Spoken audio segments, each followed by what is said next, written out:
Yo, what's going on, y'all? This is Marcus Rosa, aka Mazuma TV, back at y'all with some more boxing talk, man. I hope everybody's having a blessed, beautiful, positive, productive night. I hope you had a great day overall, man. I'm tapping in with y'all to currently discuss what's going on in the sport of boxing. We're going to talk about Terence Crawford looking to be in phenomenal shape for the Canelo Alvarez fight. Then, of course, we're going to be talking about Teofimo Lopez and Shakur Stevenson currently or possibly building their potential fight that is on the way early 2026, man. But before we get into all of that, if y'all could go ahead and hit the like button on the way in, that'd be very much appreciated. I also am tuned into the Pro Box fights, man. You see what I'm saying? Hold on, man. This shit's giving me all the trouble in the world, bro. Is it live? All right. So I am currently tuned into the Pro Box fights. You feel what I mean? Chris Maldonado, what up? He said, yo, hit the like when you on the way in. Facts. Appreciate that, brother. Thank you.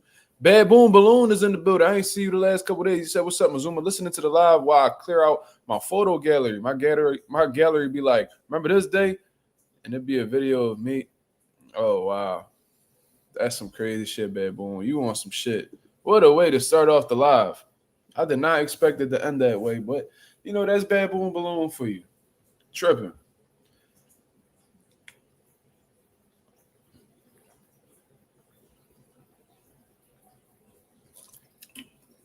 You gotta put that shit on in the hidden folder, man.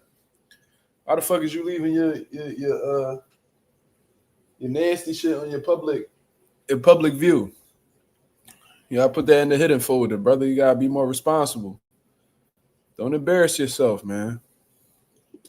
You feel what I mean? But shout out to everybody else that's in the building, man. I don't know if the notifications got sent out at all. You feel what I mean? It is Friday night, so it is what it is. But we gonna get to talking, man. We gonna have some great conversations tonight. Man. Shout out to everybody that's in the building. Hey, man, this Floyd Mayweather shit is crazy. Floyd Mayweather was like, man, I said, man, I'll be mad too.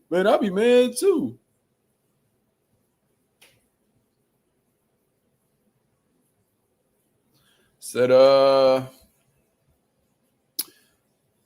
Bad Boom Balloon says, yeah, it's still in Mexico, so I've been busy. I seen you were talking about Tyson and Mayweather, though. Quick recap on your thoughts. Well, I'm not necessarily surprised, man. You know, with all of the weird shit that's going on in the sport of boxing right now, it's like more and more people are showing you that they're attempting to make the sport of boxing like the WWE in terms of just being strictly based around entertainment. You know what I mean? And it just seems like, it seems like they're pushing these circus fights that I would like to call them more than like the actual fights that'll help push the boxing culture forward.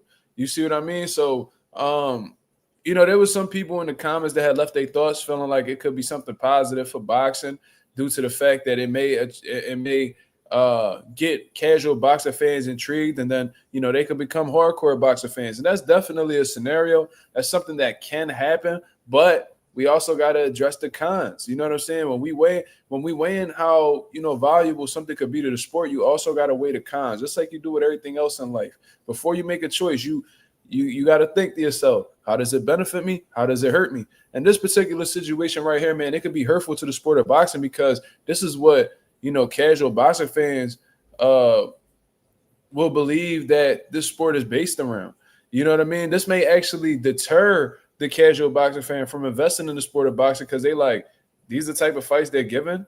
Like, because I know there's going to be some people that's like, yo, bro, what's the point of even seeing this fight happen? You know what I mean? Like Floyd Mayweather, he's a fucking welterweight if they do their research. Mike Tyson, he's a heavyweight. He didn't look good in the Jake Paul fight. How is he going to look any better with Floyd Mayweather? You know what I'm saying? So they're going to be like, they pretty much going to be laughing at the sport and be like, damn, this is what boxing has come to. You know what I mean? So it can make boxing look bad in a way too. So can it attract some fans? Yes. But can it deter some fans? Yes. You know what I'm saying? So, you know, this is like one of these controversial topics that that's currently going on in the sport. Are these exhibitions good for boxing or are they not? Me speaking from a hardcore boxing fan's perspective, I'm under the impression that, you know, it does as much hurting as it does helping. And I feel like if You know, if it's a 50-50 situation with hurting and helping the sport, then we really don't need it. We really don't. Like who on God's green earth requested to see Mike Tyson and Floyd Mayweather face each other in an exhibition? Absolutely nobody. But you know what's gonna continue to make this happen? People are gonna watch it.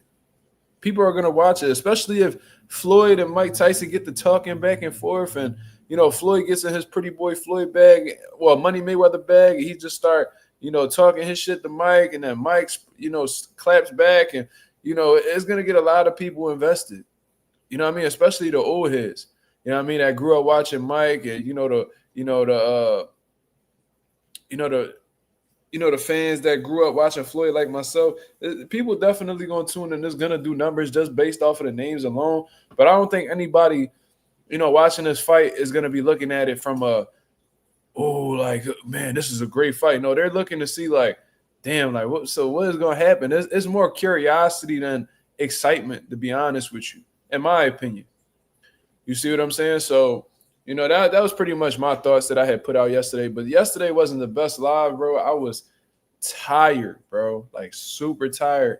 I couldn't even keep my live. I don't know if y'all go watch the live, bro. I was like talking with my eyes closed and shit.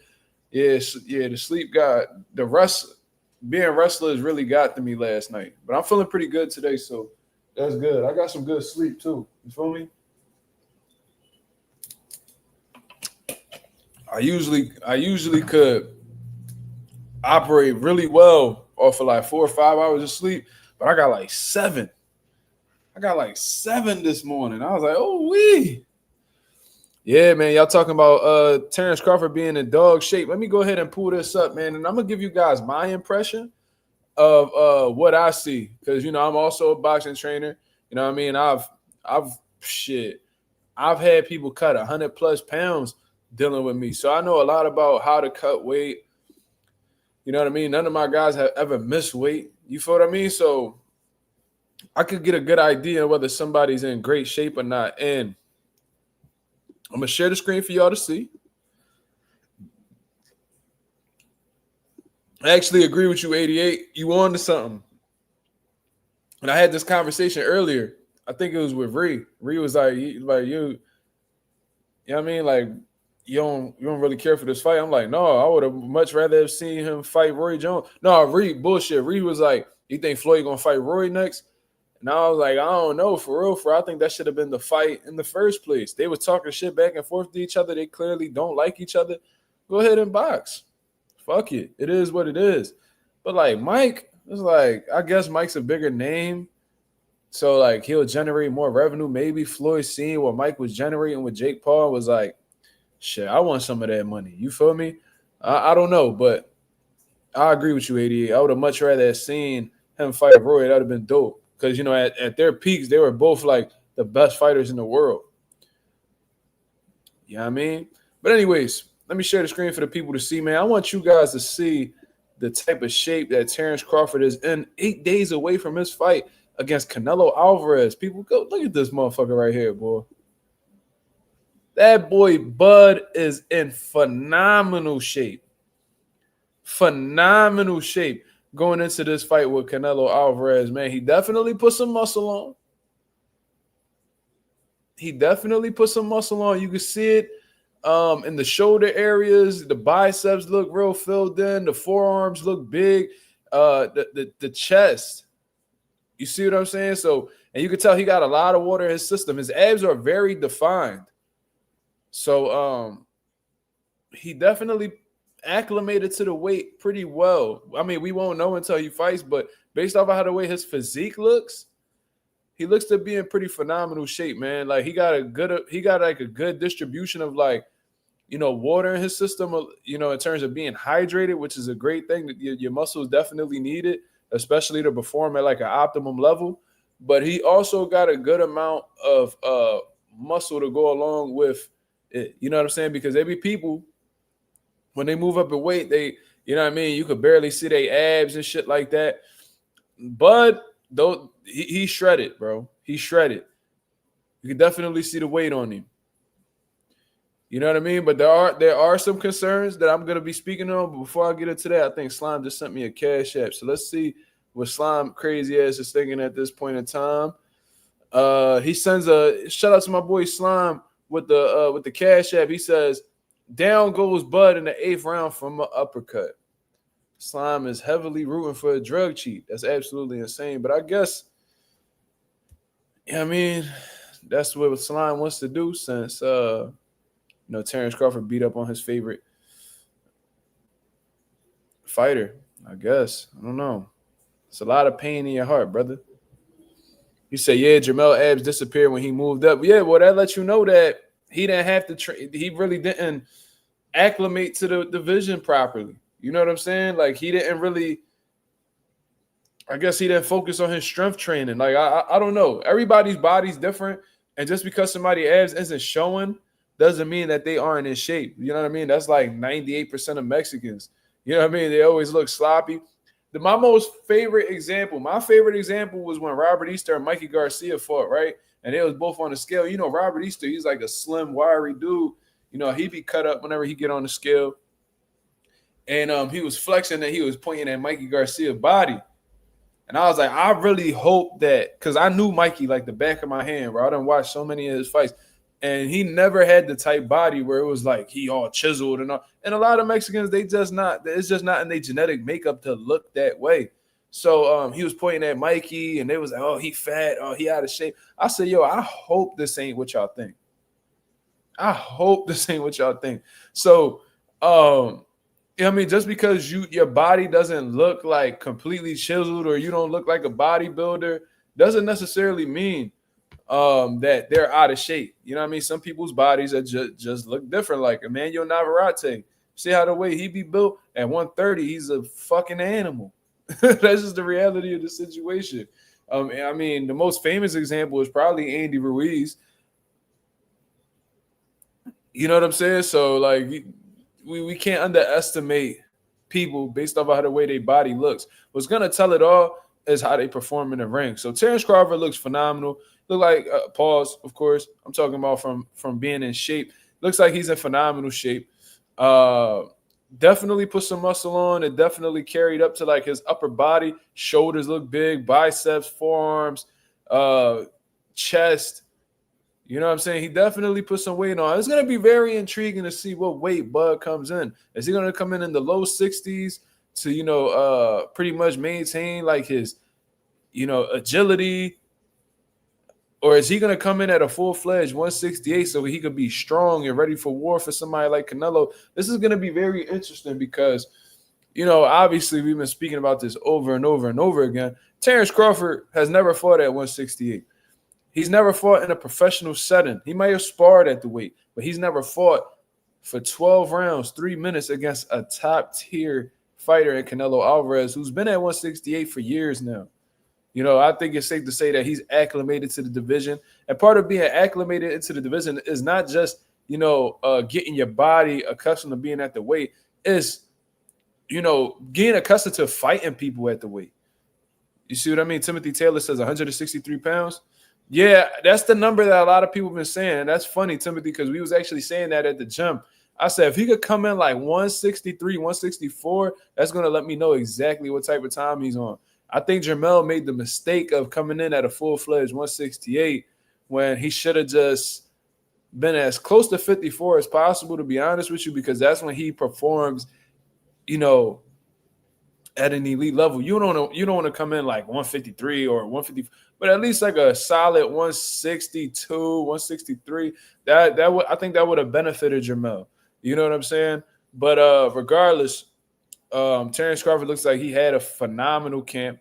How he's able to maintain his stamina, his overall conditioning, how he's going to be able to like get past the fatigue in certain rounds, because the fatigue always going to kick in. Some people show it less than others, but the fatigue always sets in during the course of a fight, unless it's absolutely easy. It's going to be interesting to see how Terence Crawford, is he going to be in enough shape where when he gets tired, he'll be able to get that second win with that additional weight that's going to be on him? It's a lot of interesting questions. But seeing this picture right here, one thing that we cannot say is that Bud didn't prepare or he left a stone unturned. He made sure there wasn't a motherfucking stone in his area that was unturned. Looked like he crossed his T's. He looked like he dotted his I's. He looks locked in. He's confident. Even how the way he's speaking in these interviews, it's like you would think that Bud done been at the weight before. That this is like a rematch with Canelo and he beat him previously. That's the type of confidence that I'm getting from Crawford, but not only from Crawford, but his team as well. I heard Bomac say, man, he should have been at 168 a long time ago. He said like a little wild statement like that. And I was like, why the fuck is he saying that? What made him say that? That's wild. Because you never even competed anywhere near 68. So to say that he should have been at 68 a long time ago is either A, delusion, or B, they seeing something in Bud that they didn't see in the previous weight classes. Or he's having a great fucking training camp with that additional weight on him. It's either one of the two. It's either one of the two. So either Bomac crazy or he knows something that we don't. You know what I'm saying? And usually when people know something that nobody else knows, they get labeled crazy. They get called crazy. You trust me. There's been shit that I knew about that I put out there and people thought I was crazy for even thinking that. But then when it came to light, they was like, oh shit, Mark was right. Bomac done proved us wrong before. I remember when Bomac was saying that Bud was going to destroy Errol, and everybody thought he was crazy for thinking that. Even after the car accident, we thought Errol was back when he beat up on Danny and he beat up on motherfucking your Dennis Ugas. You know what I'm saying? We was convinced that he was back. Everybody thought Bomac was crazy. Then, you know what I mean? Bomac didn't look so crazy after the fight.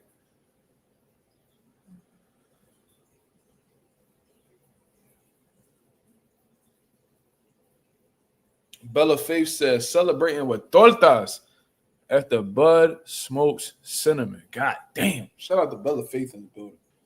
She rooting for her guy, Bud. I love it. I'm rooting for Bud, too. But I also wanted to bring to y'all people's attention is the odds between Canelo. Let me actually pull this up right here. I'm going to pull it up on FanDuel. Let's see the odds, because I know it's different on every, gambling platform.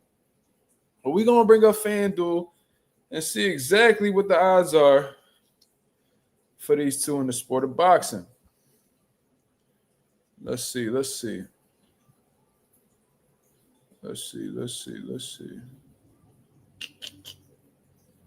All sports. Where is boxing? Yeah, right here. So, according to FanDuel, this is crazy odds, yo. Now I need to bring my boy Reed in the building, man, because that boy is like a gambling extraordinaire. Canelo Alvarez is minus 182, which lets us know that whenever they're in the minus, that's because they're the favorite. And Terence Crawford is a plus 142. So these odds are razor thin. That just lets me know that the odds makers aren't too confident in either one winning for real. Like they believe that Canelo's gonna get it, but at the same time, based off of these odds, they not necessarily counting out Bud neither. And their whole objective is to make as much money off of us as possible. They don't want to give up no bread for real. But goddamn, these odds are razor tight. And I'm willing to bet that these odds will change significantly after the weigh-in. Significantly after the weigh-in. If Bud looks like in great shape, or he even appears to look bigger than Canelo, or Canelo doesn't look like he's in that great of shape, or Bud doesn't look that great of shape, them odds are going to change significantly. And it seems like as the fight, okay, Baboon says he was in the plus 200s. Bella said he was plus 142. No, you said he was actually plus 180 a few days ago. Well, there you go. The odds are tightening up more and more as the fight goes on. So this lets me know that these odds makers aren't too confident in who's going to win this fight. They're not really confident. They're pretty unsure of what Canelo's going to do in this fight against Bud. Like they standing on Saul right now with Canelo, but they having second thoughts as well. That's what I'm seeing based off of this. Now, they got some boxing specials that's featured on this on this fight, and it says Terence Crawford to win and round 9 to start. I don't understand that. What does that mean? I don't know. Terence Crawford to win and round 9 to start. I don't know what that means. If anybody can provide clarity as to what that means, please let me know. It says, then there's another feature. Canelo to win the fight and land 200-plus punches. Then there's another one. Both fighters to land 150-plus punches each in the fight, and Terence Crawford to win the fight. Woo! Real quick, who y'all got? Callum Walsh or Vargas Jr.?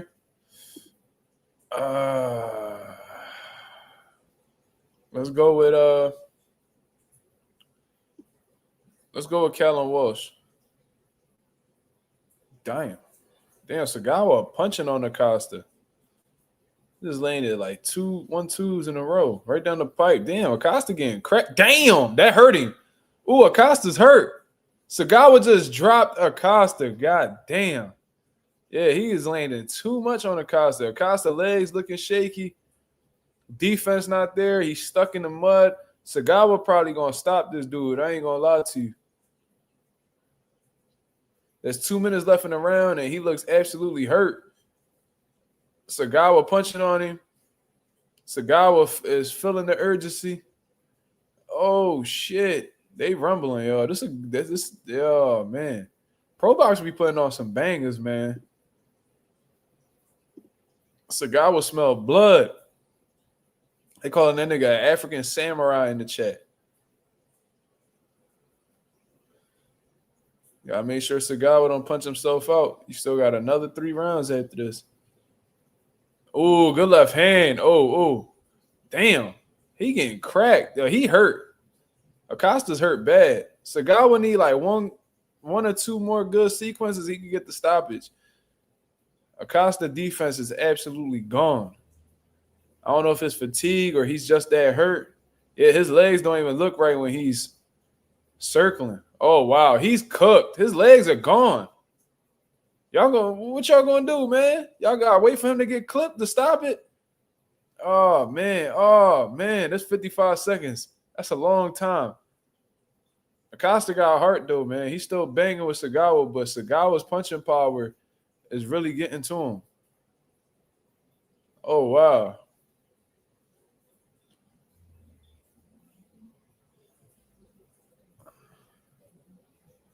Oh, wow. Acosta got a shit ton of heart, man.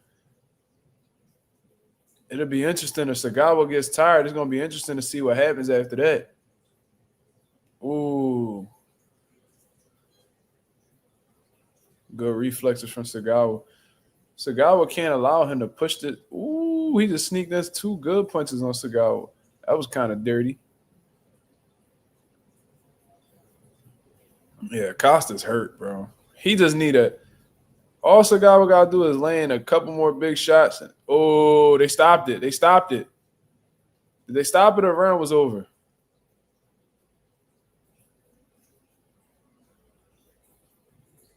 They stop it?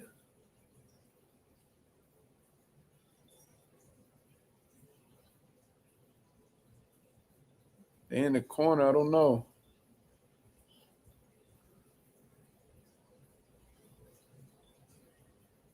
They called it. Okay. Sagawa got the stoppage. Yeah. He was whooping on him. He was definitely whooping on him. Oh, wow. Somebody in the comments said that corner was going to let him unalive. Bro, his legs was gone. Sagawa had a tough time, putting the icing on the cake, pause. But every time Sagawa hit him clean, like he reacted very negatively to it. So, yeah, man, I don't know. I think if anybody should have stopped it, it should have been the doctors because he was taking too many clean shots and his body wasn't responding right when he was getting hit with certain shit. Go 787 says, I still think Canelo stops Bud. Sheesh. Well, I'll tell you what. Canelo, he keep talking about Bud is nobody special, and he didn't beat anybody elite and all that. But his actions are letting me know that he's taking Bud very serious. So it may come across as like him not thinking much of Crawford when he speaks in these interviews, but the way he's preparing, he knows exactly who Bud is. Canelo ain't no fool.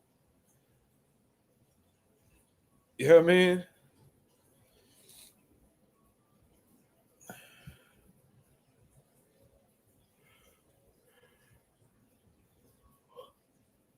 Canelo don't stop Hispanics or blacks. Damn. He doesn't? Has he ever stopped a black fighter? Oh no. I know for sure he stopped the Hispanic fighter. He stopped Angulo. And black fighter, he stopped James Kirkland.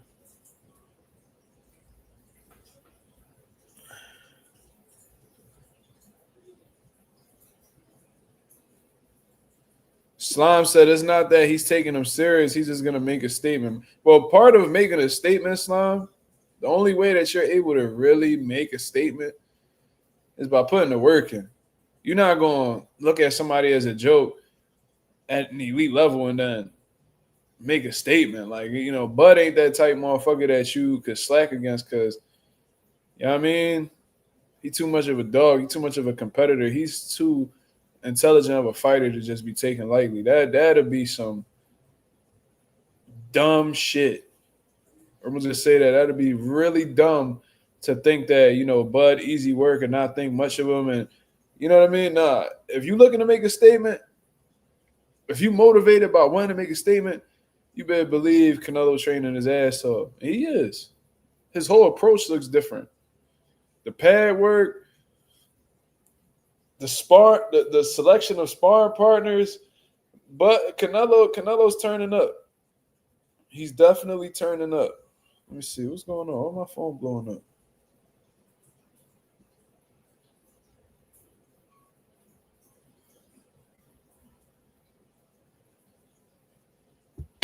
Yeah, man. Yeah, I'm watching the pro box. I'm like going in between the chat. I'm going in between my chat and watching the fights. Acosta looks very disappointed. You can tell he got a shit ton of heart, man. Because even when his legs was gone in there, and you know what I mean, his head kept snapping back on punches. Looked defenseless during certain points throughout the fight. He even got dropped, to be honest with you. But he just continued to fight. He was so disappointed that the referee stopped it. I mean, listen, he's a fighter, so of course he doesn't want to go out that way. But shout out to Acosta. He got some dog in him for sure. He just wasn't on Sagawa level. And I told y'all guys back before he even fought Shushu how Sagawa was going to be a tough fight for Shushu, man.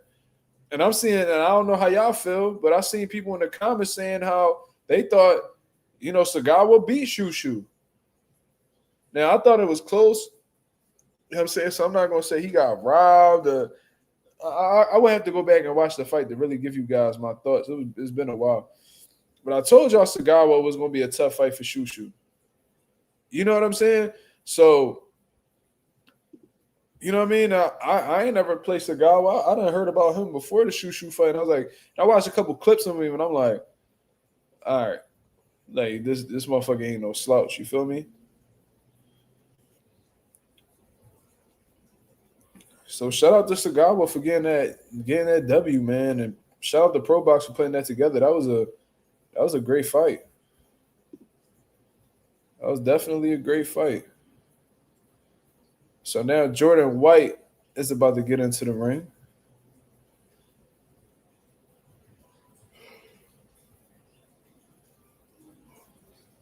You know what I mean? So we just gonna wait on that. They doing the keys to victory. Shout out to everybody that's in the building, man. Go 787 said, I'm gonna be back after the fight. I'm watching on my phone. Oh, all right, cool. Shoot. Shout out to Ghost. There's been great fights all night. Well, that's what I've been hearing about Pro Box, man. And listen, if Pro Box is doing this without the help of a Turkey Al Sheik or a Riyadh season, man, promoters need to sit back and take notes. By the way, congratulations to Tifo, bro, to getting his knockout win tonight over in Bethlehem at the Wind Creek. You feel what I'm saying? That was a good jump. I didn't get to see the fight, but I just heard about the outcome. So shout out to T for that. Be the guy who's 10-1. You feel what I mean? So he continues to climb up the ranks, man. Hopefully they update them WBA rankings at light heavyweight and he get a better position. What fights we watching? The pro box ones that's on YouTube, brother. So yeah, man, I'm gonna take this picture off the screen, but like I said, Bud looks to be in phenomenal shape.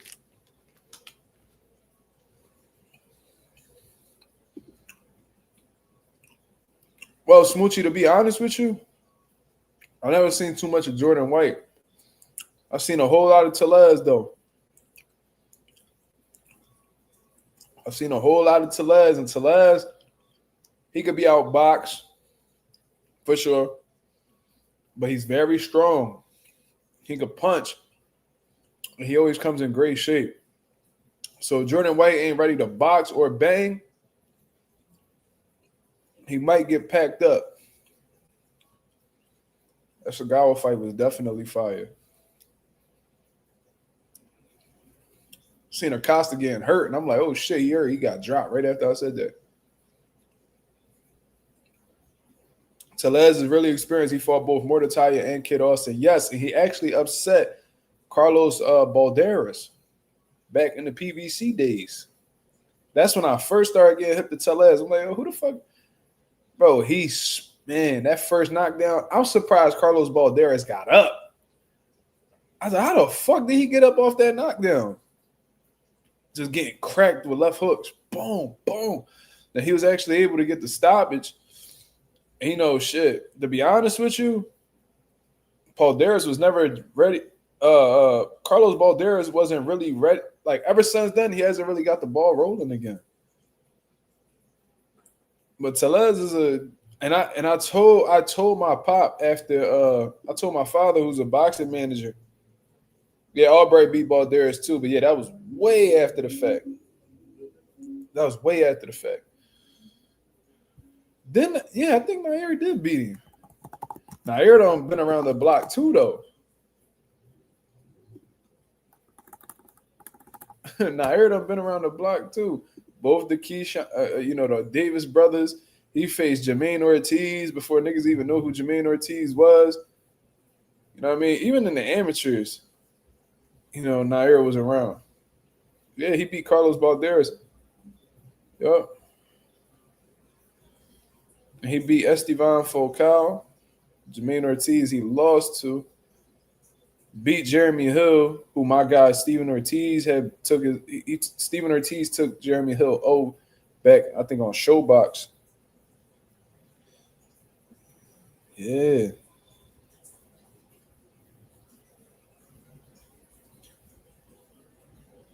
Nair done definitely been around, and Nair lost his pro debut. So the fact that he was able to turn that around and really do something, yeah, man. H2O and Nair will be a good fight.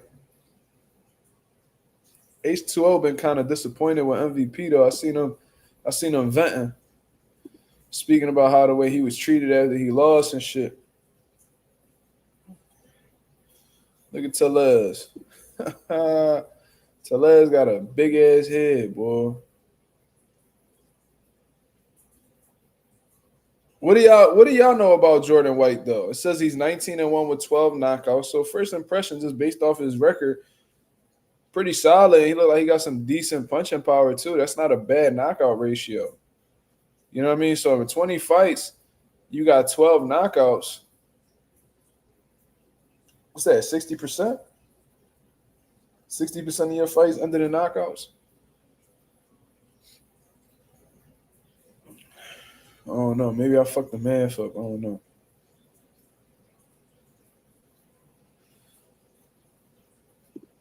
I always wanted to be a referee. I don't know why. I always wanted to be a referee. What y'all think, man? Mazuma TV, if I can't get no goddamn commentator positions, man, fuck it. Just be a referee, bro. I'm going to be the next Steve Smoger out this motherfucker. The next, What's that? What's that other motherfucking name? Damn, what's that? Mills Lane. Be the next Mills Lane out this motherfucker. So, Anonymous, have you seen? Okay. So you haven't watched him yet. So a lot of people haven't seen Jordan White. Now I heard Jordan White's name before.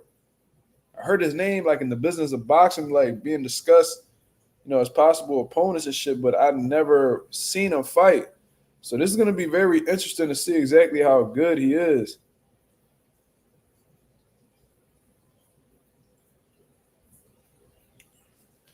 So Jordan White is a lot bigger than Tellez to the point where when he's in front of him, he's literally dipping down to his level. I think that's a little bit of a mistake, to be honest with you. I think he should be fighting this fight tall. I don't think you want to be eye level with Renee, especially when he's in the midst of, letting go a combination or launching one of them hooks. I think he should keep it tall. I like the in and out movement from Jordan White. He definitely needs to keep that going. And I'm noticing that Jordan White is stepping to his left religiously, which is good because you definitely want to stay away from that left hook. It seems like Tellez has a very strong hook. I don't think you want to get caught with that early. But Jordan White's doing a great job with controlling the distance, and whenever Tellez is attempting to, close the gap, he's running into Jordan White's offense. God damn, Tellez got a big-ass head. Them Mexicans, boy, if they ain't good for nothing, bro, they good for having little-ass necks and big-ass heads. That's why them motherfuckers could take punches, bro. I'm telling you. It's something about their anatomy that they just built to take punishment. Shit is crazy. Jordan White looks fast. Look like he got some sturdy reflexes, defensive awareness, solid jab too. But I'm seeing this little opening right now. I don't know if Tellez or his team is seeing it, but Jordan White is biting on feints. He's very reactive to feints. So he needs to be careful with that because if Tellez picks that up, he might throw away a shot to land that big shot. You know what I mean? He might find a way to set up that left hook. If he could feint that first shot and get you to react, then that left hook coming down, you know what I mean? Who knows what'll happen? He's very reactive to Tellez's feints, though. He's very reactive to Tellez's upper body movement as well. Jordan White landed some good counters. Tellez looks strong as shit, boy. God damn. His punches look very, very powerful.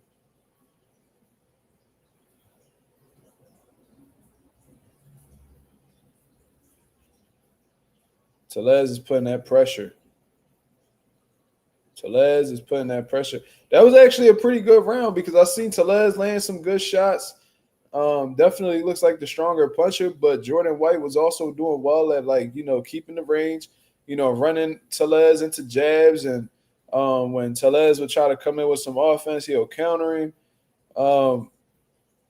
Right now, this is just from how the way it seems, this looks like a boxer. Against a come forward pressure fighter. So this is one of my favorite matchups right here because this really goes to show. For one, it shows how good this boxer is. And then it shows what I'm trying to say is whenever it's a pressure fighter versus a boxer, it really shows you what level each guy is on. Is this guy a great pressure fighter or is he just a regular pressure fighter? Is this guy a superior boxer or is he just a regular boxer that can't handle pressure? You know what I mean? Can this pressure fighter handle an outboxer? I like seeing things like this. It tells me a lot about the individuals, to be honest with you. Let's see. Great fight. Haney stops Norman Jr. Damn. Okay. I'm just checking in with the chat real quick. I want to see but it looks like everybody tuned in with the fight as well. I mean, shout out to the 26 people that's in the building. Y'all go ahead and tune in to this Pro Box card, man. I'm going to actually put the link in the chat. You know what I mean? It's live on YouTube right now. You ain't got to stream nothing. Man, go ahead, put another tab. You know what I mean? You could put the fight on mute and you can just listen to your boy Mazuma TV. Go ahead and check out this Pro Box card. From what I heard, they've been having great fights all night. I wish I would have fucking been able to watch it earlier when my son was taking over the TV. But Tellez is putting that pressure. He's putting that pressure. Jordan White is attempting to keep him at bay with the jab, but Tellez doesn't seem like he's really respecting White's jab too much. And to be honest with you, man, Tellez could really time him with a big shot. You know what I mean? Like Jordan White, he leaves his jab hand out there for a pretty long time. Ooh, good left hook to the body. Good left hook to the body. Yeah, White didn't like that. He held him immediately. That was a nice hook to the body. But if Tellez was really on some counter-punching shit, man, there's a big opportunity for Tellez to land that overhand off of Jordan White's jab because Jordan White leaves that jab hand out there for a pretty long time. Ooh, Jordan White got hurt to the body, just like I said he would. Ooh, I knew it. I knew he didn't like that first body shot. He just winced in pain. He did not like that left hook to the body. Tellez is feeling the urgency. That hurt him really bad. He's crouched over. He's hurt really bad off of that body shot. Tellez needs to find those head shots because he is not concerned about the head shots right now. He's doing everything he can to stay away from the body shots. Oh, my God, Tellez got some hurt. Bro, I'm trying to tell you, Tellez is very, very strong, man. I'm telling you, that punching power is different. Jordan White has never felt anything like that before. He's on his bicycle. He's not even trying to engage with Tellez at this point. And Tellez needs to just keep on punishing the body, man. The more you're able to get into those body shots, it looked like he touched the canvas a little bit, but they let it slide. Oh, man, Tellez he definitely winning this round. There's 35 seconds left. That's a long time.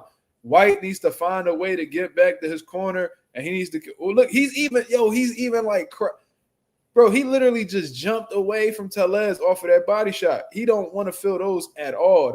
He got hit with a nasty shot. Yeah, Jordan White's trying to keep him off. Looks like Jordan White is recovering slowly but surely. But he did not like that body shot. He didn't like the first one in the beginning, like I said. The second one, he literally winced in pain. I need to see that replay.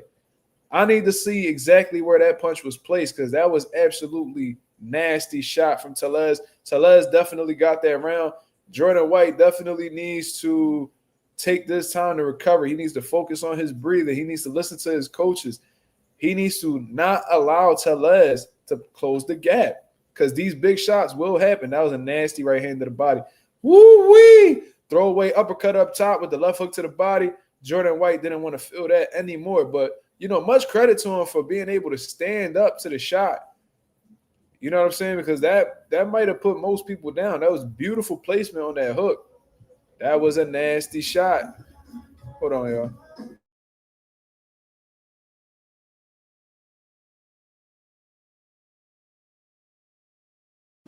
Tellez been mean, bro. I forgot to tell y'all this. When Tellez had stopped Carlos Balderas, I was telling my dad, bro, you got to try to sign Tellez. Try to sign Tellez. Sign Tellez. I don't know if my dad ever actually followed through with that. But somebody ended up picking him up shortly after the fact. But Tellez, he's bringing the fight, man. Jordan White on that bicycle now. He heavy on the bicycle now. If I'm Tellez, you got to cut off that ring effectively. Ooh, that left hook hurt Jordan White up top. That left hook hurt Jordan White up top. That stunned him. Ooh. Jordan White is taking some punishment, y'all. He is taking some punishment. See, Tellez is an experienced vet at this point. You see what I mean? So I don't know exactly who Jordan White fought, but I don't think he has the notable names that Tellez has. Tellez has pretty much seen it all. He's learned his lessons. And, when you come off of those, those fights where you coming up short, man, you learn a lot from them. You do a lot of, big right hand. You learn a lot from them, and it makes you really go back in the gym and sharpen up your tools and know not to make that make those same mistakes again. You see what I mean? So when you in there with a guy who may have a solid record but not as experienced as you, you know what I mean? You could take advantage of that. Jordan White got hurt up top, though. That left hook up top, I'm telling you, that's the shot he needs to stay away from. But I ain't going to lie, Jordan White looks like I'm not going to say hopeless, but he's definitely losing confidence as the rounds go on, though. He can't handle that pressure, man. I'm telling you, and this is one of the main examples that I tell you guys. A lot of niggas don't want to fight. When I tell y'all exactly why Subriel will give a lot of people trouble being the pressure fighter that he is, it's because a lot of people don't really want to fight. And they be like, and people always be like, oh, I don't understand what you mean. What I mean is a lot of people just want to box. They want to fight their style, you know what I mean, to come out successful doing their style. A lot of people don't really want to bite down and say, fuck it, you know what I mean, and go band for band with somebody in the ring. They don't want to do that. That makes them very uncomfortable. You know what I mean? That's when it start getting hot. And Jordan White is bleeding viciously from the nose. That may affect his breathing. And if that's the case, he might fit. Ooh, that was a nasty left hook to the body. Jordan White showing a lot of heart, though. And he's purposely circling to his left to get away from Telez's left hook. But I think the damage is done at this point. That punishment seems to be piling up. And if Jordan White legs fatigue anytime soon, man, there may possibly be a stoppage. That was the end. That was the end of round 3? There's only 3 rounds in, and Jordan White done already been through some experiences I'm sure he ain't ever felt before. In the pros at least. So, damn. Yeah. Telez is really running it up on White right now, man. Shout out to everybody that's in the building. Did Ben Johnson fight already? Did he win? Try to pull a thing. What?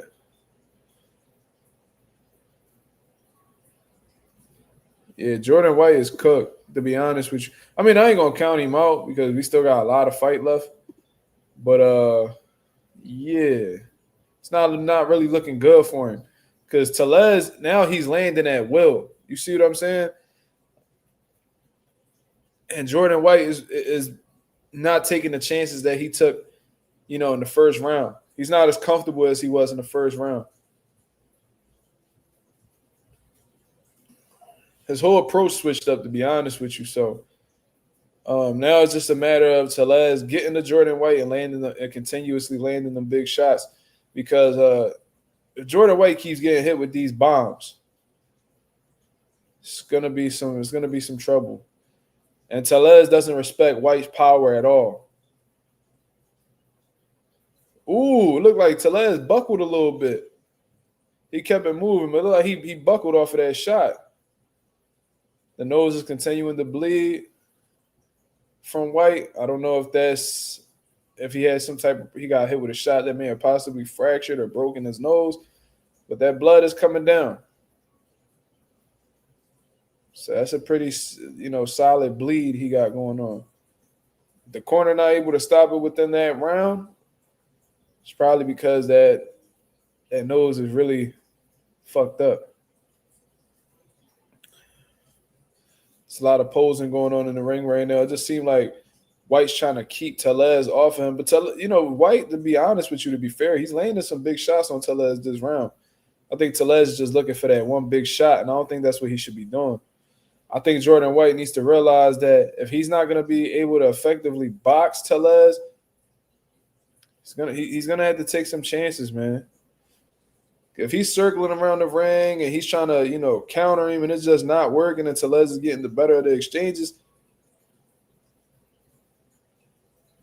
you might have to buckle down and fight this man up off you because, I don't know. Things not really looking good for you right now, especially on the inside. That was a beautiful uppercut from the inside from Telez.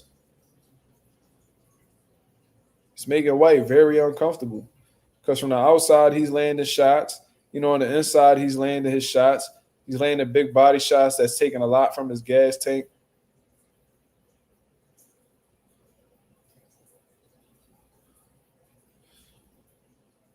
And I was saying how Jordan White is leaving a huge opening for that overhand off of the jab. If Tellez is able to time White's jab with an overhand, he will land a big shot because the thing about Jordan White, he does not bring his jab backhand quick enough. It's a big delay. He's shooting a jab and then he's taking his time bringing it back. Shooting his jab, it's not like boom, boom, boom. It's not going from A to B. It's like A, B. Like he really taking his time bringing it back, and that's when you could really land some big counters. I don't know if Tellez just isn't really worried about that shot right now, but that's a big shot. If he's able to time it, he can land it. What's my timestamp? It says live. I don't know. But right now, it's the end of the round. Jordan White looks he looks uncomfortable. His body language don't look right. He rolling his eyes. You can tell he going through a tough time in that ring right now. But Tellez is definitely winning this fight, hands down. He just seemed to be having more success. It's effective aggression. He's controlling the pace of the fight. He's dictating where the fight is taking place, which is on the inside for the most part. You know what I mean? And Jordan White's defense ain't really all there. So it seems like a lot of the things, when you're looking at the scoring criteria, all of it isn't really going in Jordan White's favor.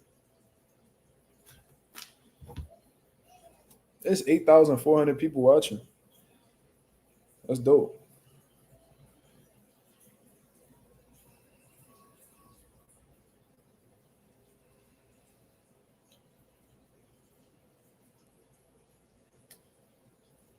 Ooh-wee, Tellez putting up that pressure, boy. Ooh, he turning up. He smelled blood in the water. That boy Tellez smelled blood in the water.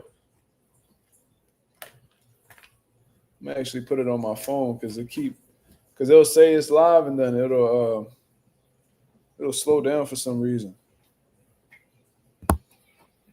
Now Tellez landing his jab, bro. This is not good.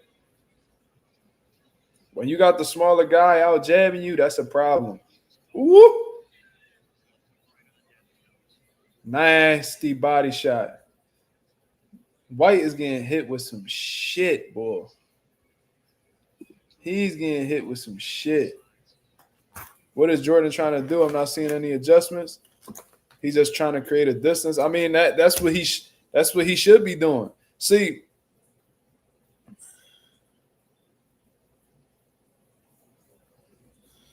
that's exactly what Jordan White should be doing, though, because the only time Tellez is really landing these big damaging shots is when White is allowing him on the inside. But at this point, it looks like Jordan White is fatigued. He looks beat up. His look like he just wobbled a little bit. His legs don't really look too well underneath him now. He's taking a lot of punishment within these last 5 rounds. So, you know what I mean? A lot of your game plan is pretty much forgotten about when, you getting hit with these big shots. You pretty much get into survival mode and, you fighting off instincts at this point. But Jordan White had the right idea in the beginning. He had the right idea in the beginning. Keeping that range, keeping that jab on him. And whenever Tellez tried to, step within his perimeter, he ran into shots. But it seems like ever since Tellez landed that big body shot, oof, Jesus Christ, yo, White is getting his ass whooped. The doctor needs to take a look at this, man. He's getting beat up like bad. And Tellez is still strong. Tellez still got a full tank. This is not good, yo. Jordan White is slow. Oh, knockdown. Jordan White just went down. See, this is when they need to start looking at this fight. It's not going too well. It's not going too well. He just got knocked down. He just got put down. I think he got put down with an overhand. Didn't I tell y'all? I think he got put down with an overhand. Didn't I tell y'all? Let me take a look at that replay. I told you that overhand was there. Considering that Tellez is a shorter fighter, that straight right hand probably won't get there. too effectively. But when you looping it over the top against a taller guy who's not bringing his jab hand back responsibly, that's a dangerous shot.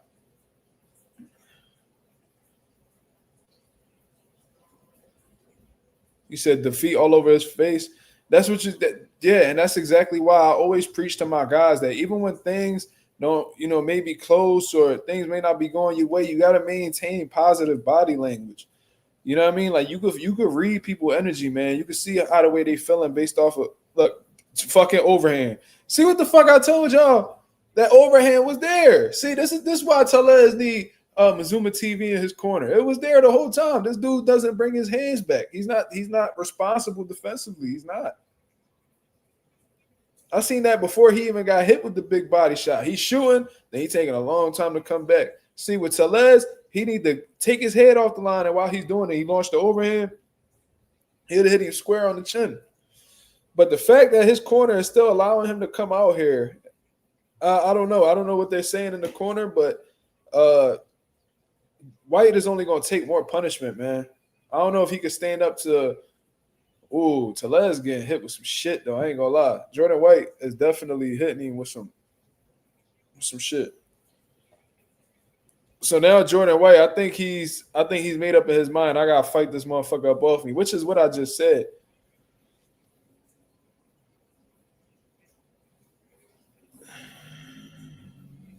White's corner said, put your shoulder on his shoulder. What does that mean? Lean in? I don't think that's what you should be doing.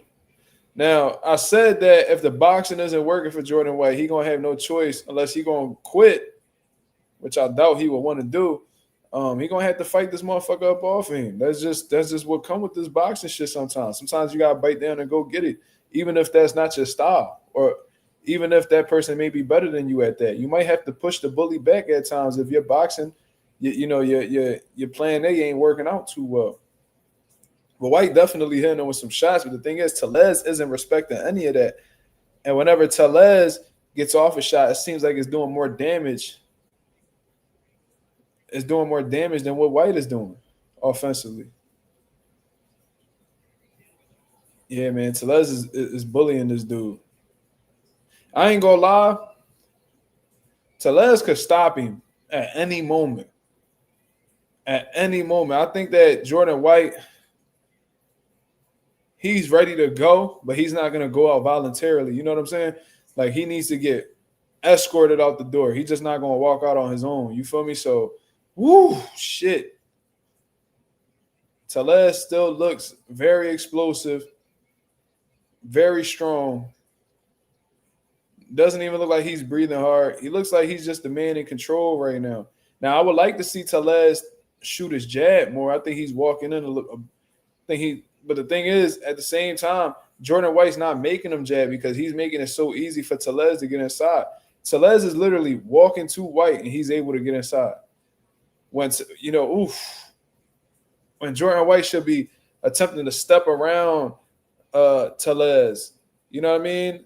If he's against the ropes, he needs to be tying him up and staying in the center of the ring. Going up against the ropes isn't the most ideal thing to do. But Tellez is about to stop this dude, man. I could see it. Yeah, White is getting his ass whooped. His legs are slowly but surely fatiguing as well. He's fighting off instincts, y'all. He's fighting off instincts. I think the doctors got to look at Jordan, man. The doctors need to look at Jordan. His corner doesn't – I don't know what his corner's thinking. Hold on. Let me hear what his corner's saying. Yeah, you need to stop it.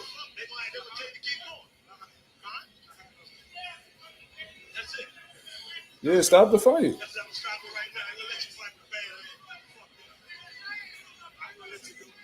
Stop the fight.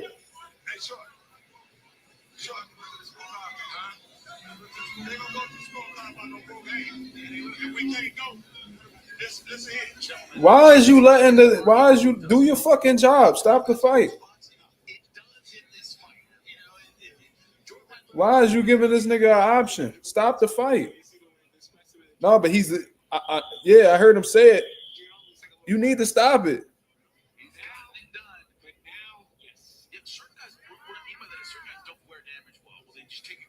But White not getting off that. He not getting off that. Oh wow, wow. See, them yes man is the niggas that'll get you hurt. Now, if Jordan White gets sparked this round, he don't got nobody to blame but his corner. I don't know why the fuck his coach was trying to reason with the guy. That's your job. Stop the fucking fight and save your fighter, bro. He's not gonna win this fight. He's not gonna win this fucking fight. What is we talking about? He about to take all this unnecessary damage for what? Talking about let it go to the scorecards. Nigga, you might not make it out this fight. You might not be the same if you go to the scorecards, you fucking dummy.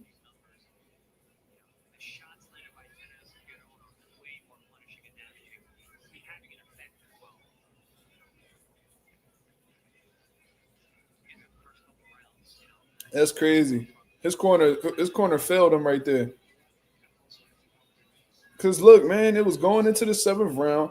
He probably didn't. He probably only won 1-2 rounds tops.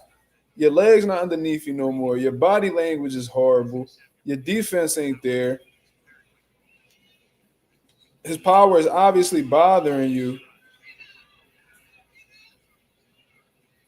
He hurting you every time he land clean. Are you really about to take this unnecessary damage just to say you didn't get knocked out?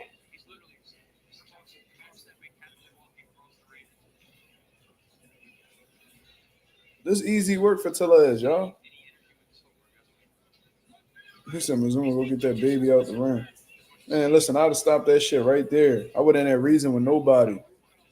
See, that's what they pay. Like, I don't be understanding. Like, these boxers are paying these trainers to trust their judgment and trust their ability, they're supposed to trust their coaching. And, bro, part of hiring a coach is also trusting them to save you from yourself.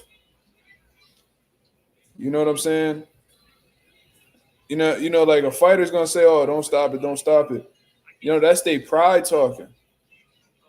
You know what they say? Pride is the devil, man. Your pride will really get you unalived, especially in boxing.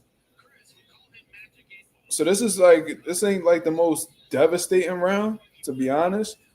But at the same time, bro, what if in round 9, Tellez puts a shot on Jordan White, you know what I mean, and puts him on a highlight, bro? Then what? We just took those additional rounds of punishment because we wanted to make the scorecards. The whole time, you didn't even make it to the scorecards. You just took more of a beating. The more of a beating you take, the less likely you are to last in the sport. Look, another big overhand. I don't see why Tellez don't see that shot more. They have no advice but put your shoulder on his shoulder. What does that even mean? I never heard that before in my life.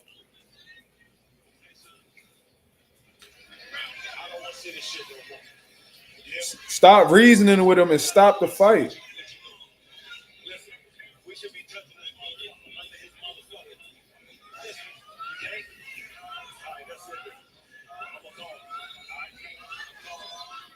Shut up and call it.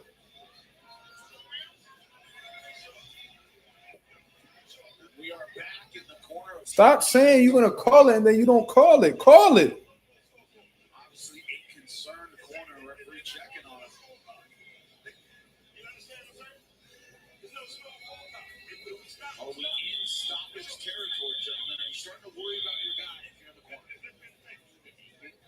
Jesus Christ, bro. His corner's a yes man, bro. Your corner gonna get you hurt, bro.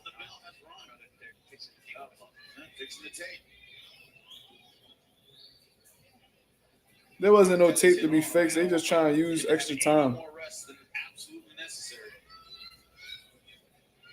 Yo, Jordan White, you gotta really pay attention to your corner, bro. Your corner is gonna get you hurt. It should be a wake-up call, bro. Wow. First of all, get out the ring. It's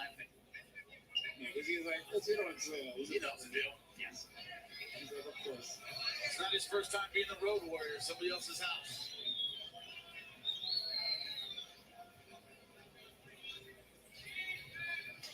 His trainer just did some smart shit by putting tape on his gloves. That's a crafty veteran move.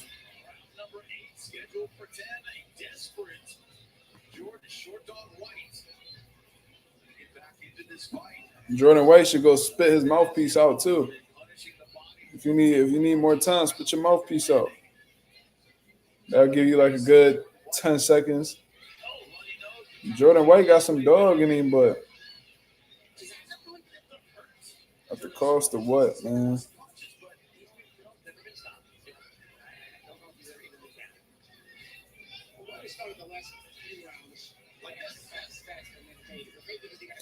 I'm not gonna downplay the shoulder on his shoulder instructions. I just want to know what that means. I've literally never heard that before. I'm not acting like I'm not trying to play nobody. I've just never heard that terminology before in boxing. I heard a lot of stuff. Never heard put your shoulder on his shoulder. Are you saying to like lean on him? Like what do you? I don't know what that means.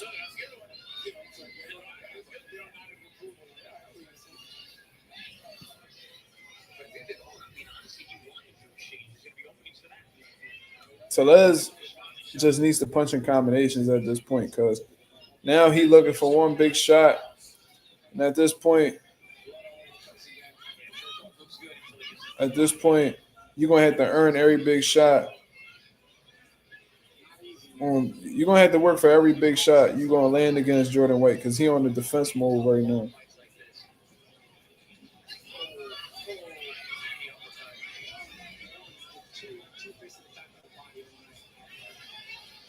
Crazy. Jordan White got a shit ton of heart, though. I'll tell you that.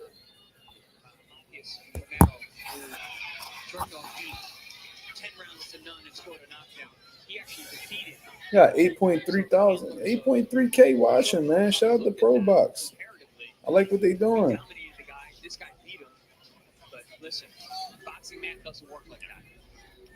Oof. 30 seconds left to go, round number 8. Oh, upstairs. Jordan White did have more fight in him in this round. Body shots killing White, man.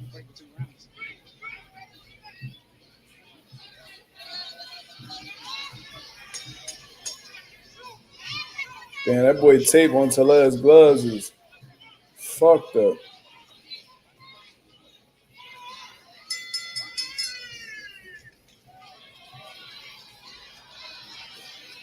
What was that? That boy Jordan White nose look like Barrios' nose. He probably broke that shit, bro. I'll tell you, if you don't actually change up his offense a little bit, you probably could have got stopped. He's just throwing the same thing. The ref needs to be fined for giving White clear extra time to sit on his stool. It was his corner. I think it was Jordan White corner for real, for real. They was doing everything they can to give White extra time. But see, Jordan White's team is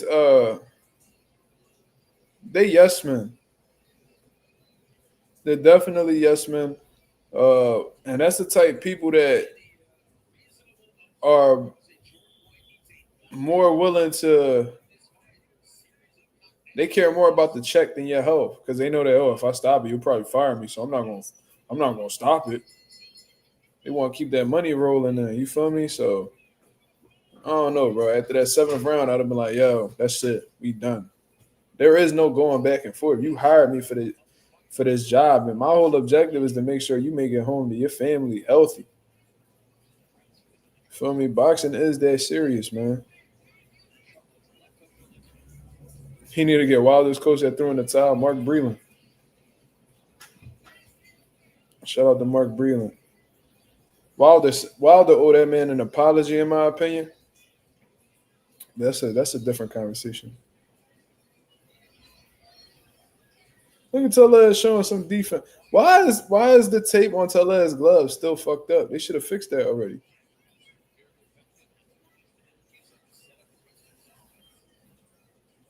See, where Tellez is fucking up right now, bro, is that he's looking for one big shot. He needs to keep doing what he was doing. He still looks like he's in pretty good shape in the ninth round. Looks like he's in pretty good shape. So I mean, let the clip go. You want to try to get the stoppage. You want to win in impressive fashion. Let your hands go, man. But you got to start with your jab. Let the jab bring your feet with you when you stepping with the jab. You close that gap, and you know what I mean. You get off the center line, rip them body shots. Even if you got to double it up down there, double it up down there, man.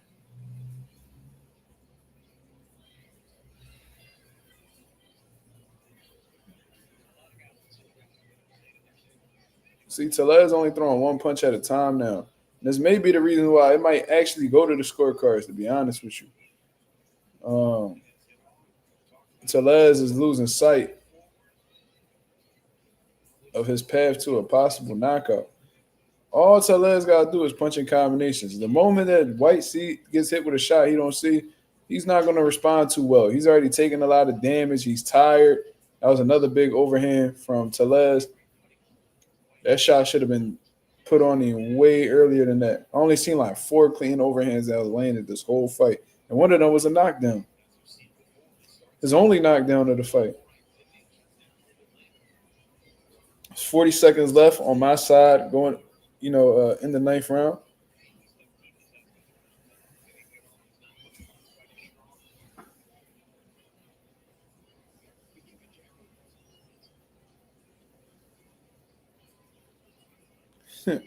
Smoochie said, I think Tellez is enjoying this. He wants this to go on as long as it can.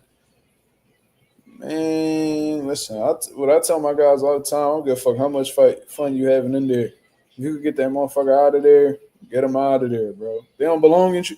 What I say is, we don't let that man walk out here. You feel me? If he food, he food. We gotta eat. That's just the name of the game.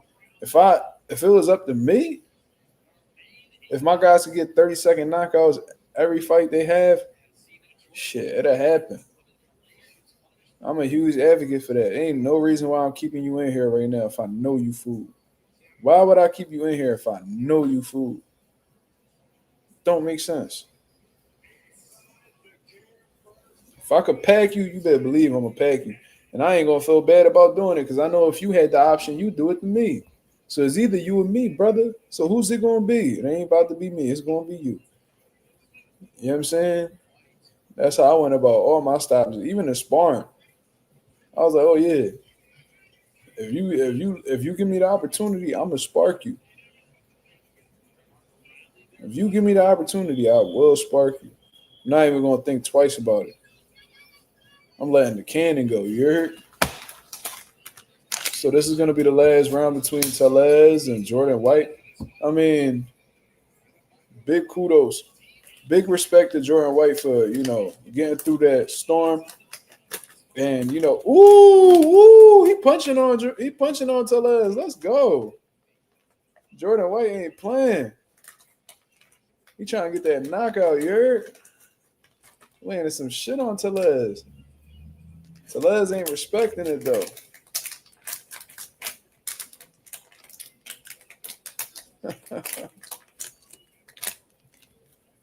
Jordan White ain't playing with him.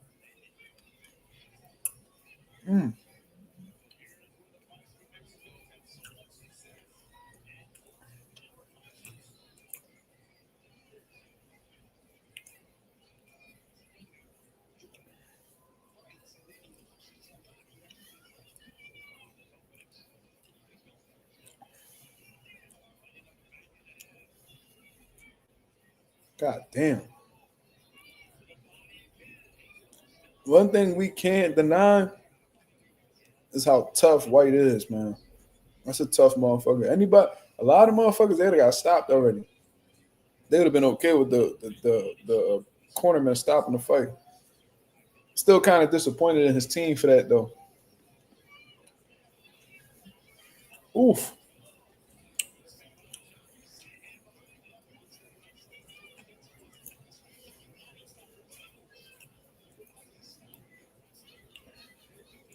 Tellez whooping his ass though.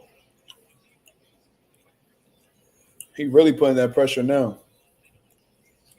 White breathing hard, going up against the ropes. We got a whole minute left.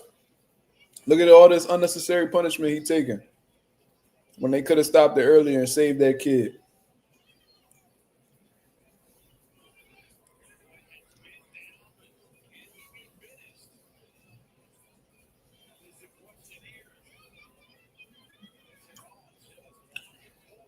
Mm.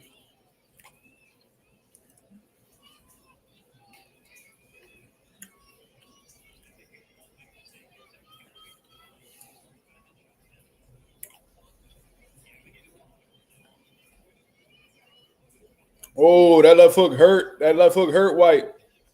That left hook hurt White up top. That left hook hurt White up top. That knocked his equilibrium off a little bit. Look at this. Look at all this unnecessary punishment White taking right now.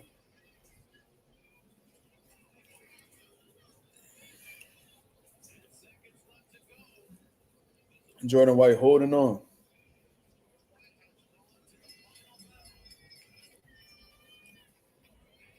Way too. Wow. Kept them in the fight to get to the scorecards, but lost every round after that. Took unnecessary punishment. And left. He's going to leave the ring with less of himself. Could have had a little bit more left in the tank if they would have just stopped it when they needed to stop it.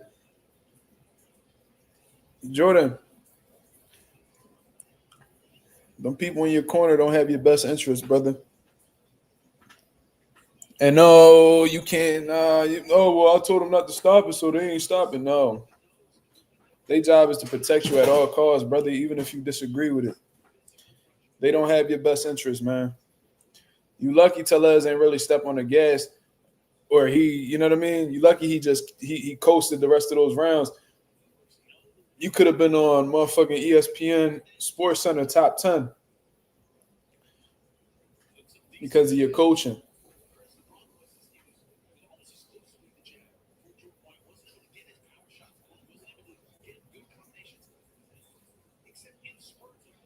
Crazy.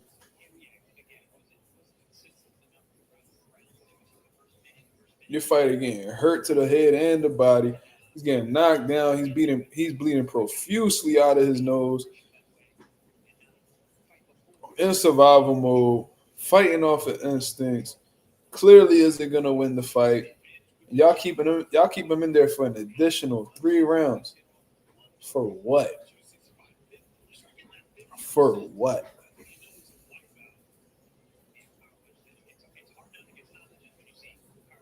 So that was a good fight between White and Tellez. You know what I mean? Great back and forth fight. Tellez, Jordan White had success in the beginning. You know what I mean? With keeping his jabs out there, countering, and just keeping the range. But I think he got a little bit too lax in there. I think he got a little bit too comfortable in there with Renee. I think he started to feel himself and feel like he, had the upper hand. And then, Tellez ended up dropping one of those left hooks to the body early in the round that, hurt him. But, he was able to, endure that one. Then he gets hit with another one, and he was noticeably in pain. He was literally wincing in there. And it seemed like his whole energy changed up from that round all the way till the final round. You know what I'm saying? So that's typically what happens when you get hit with a good body shot. It takes a lot out of your tank. It makes you doubt yourself mentally. You see what I mean? And that may have been what had happened here. I think that body shot changed the whole course of the fight, and Tellez took advantage. Scorecards. 10 rounds, we consult the official scorecard to determine a winner. Damas y caballeros, después de completar las 10 vueltas, consultamos la tarjeta oficial. El juez Santino. Why is Jordan White got his hands up? 93. Judge Santino scores it 95-93. La juez Jenkins anotó 97-92. Judge Jenkins scores it 97-92. 97-92. Judge Lundy scores it 95-94. El juez Lundy 95-94. Los tres a favor del vencedor. Tellez won because that knockdown took a point off of White. Unanimous decision, and now NABF lightweight champion.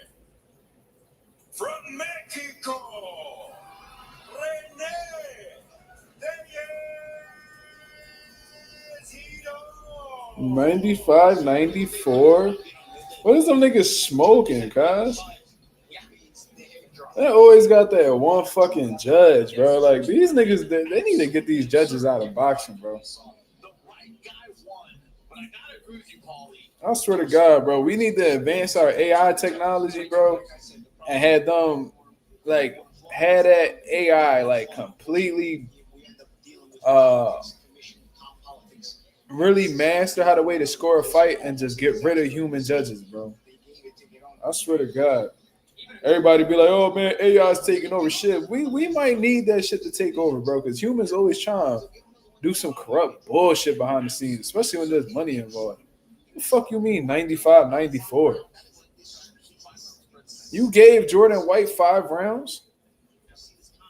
And the knockdown is the only thing that stopped it from being a draw? The fuck? What the fuck was you watching, bro? That was damn near a fucking split decision or a majority decision.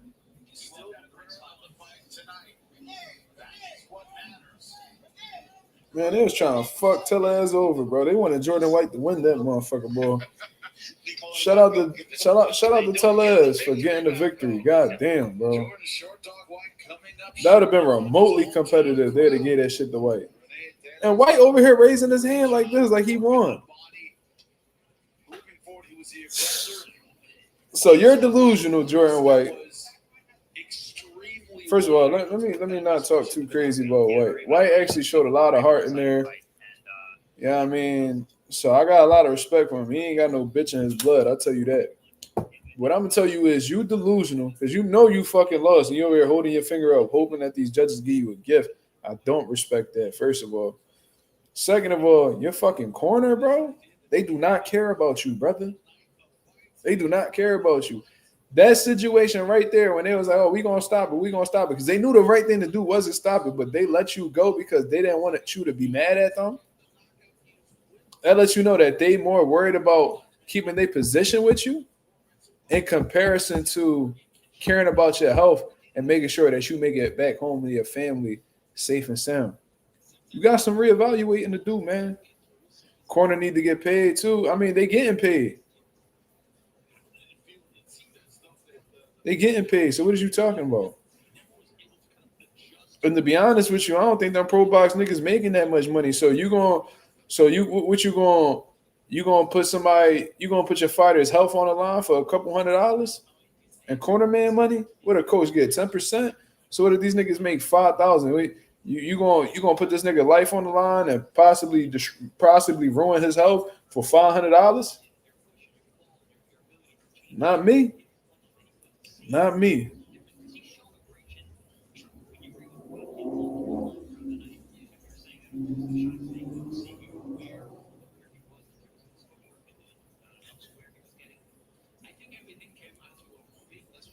Hell no. What? What is we talking about?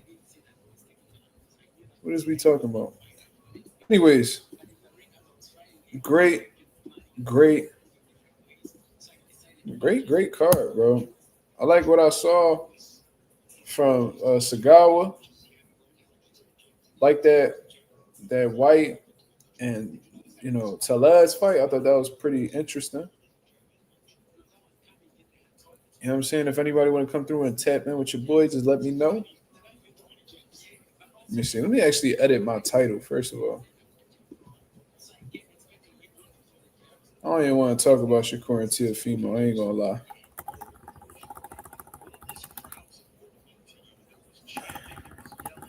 But man, what really blew my mind there was that with those scorecards, bro.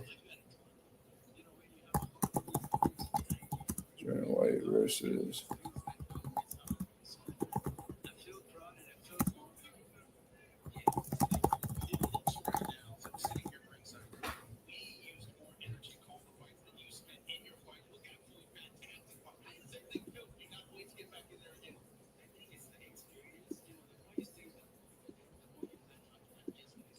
editing the title right now.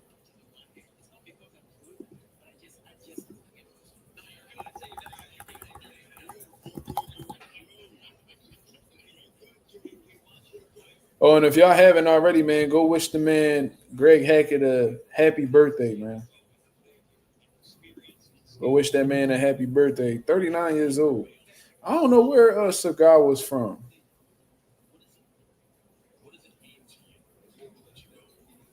Shout out to the boy George in the building. He said, bro, did you see those scorecards? Disgraceful, and also that long break at the beginning of the round. Yeah, it was definitely some bullshit going on. I don't know if that was some A-side shit or what, because they definitely had White on the left side of the poster, so that let me know that they had him in there as an A-side fighter. They thought that he was going to get off on Tellez or whatever the case is because he lost to Kid Austin. I don't know. Or they probably just thought that Tellez, ooh, I cannot wait to see that. I'm going to make sure I need to see Nicholas Flores and Pete Dobson. I got Nicholas Flores beating the dog shit out of Pete Dobson, but that's still a great fight. Ooh, and Najee Lopez versus Calvin Henderson. We fought against Calvin Henderson before.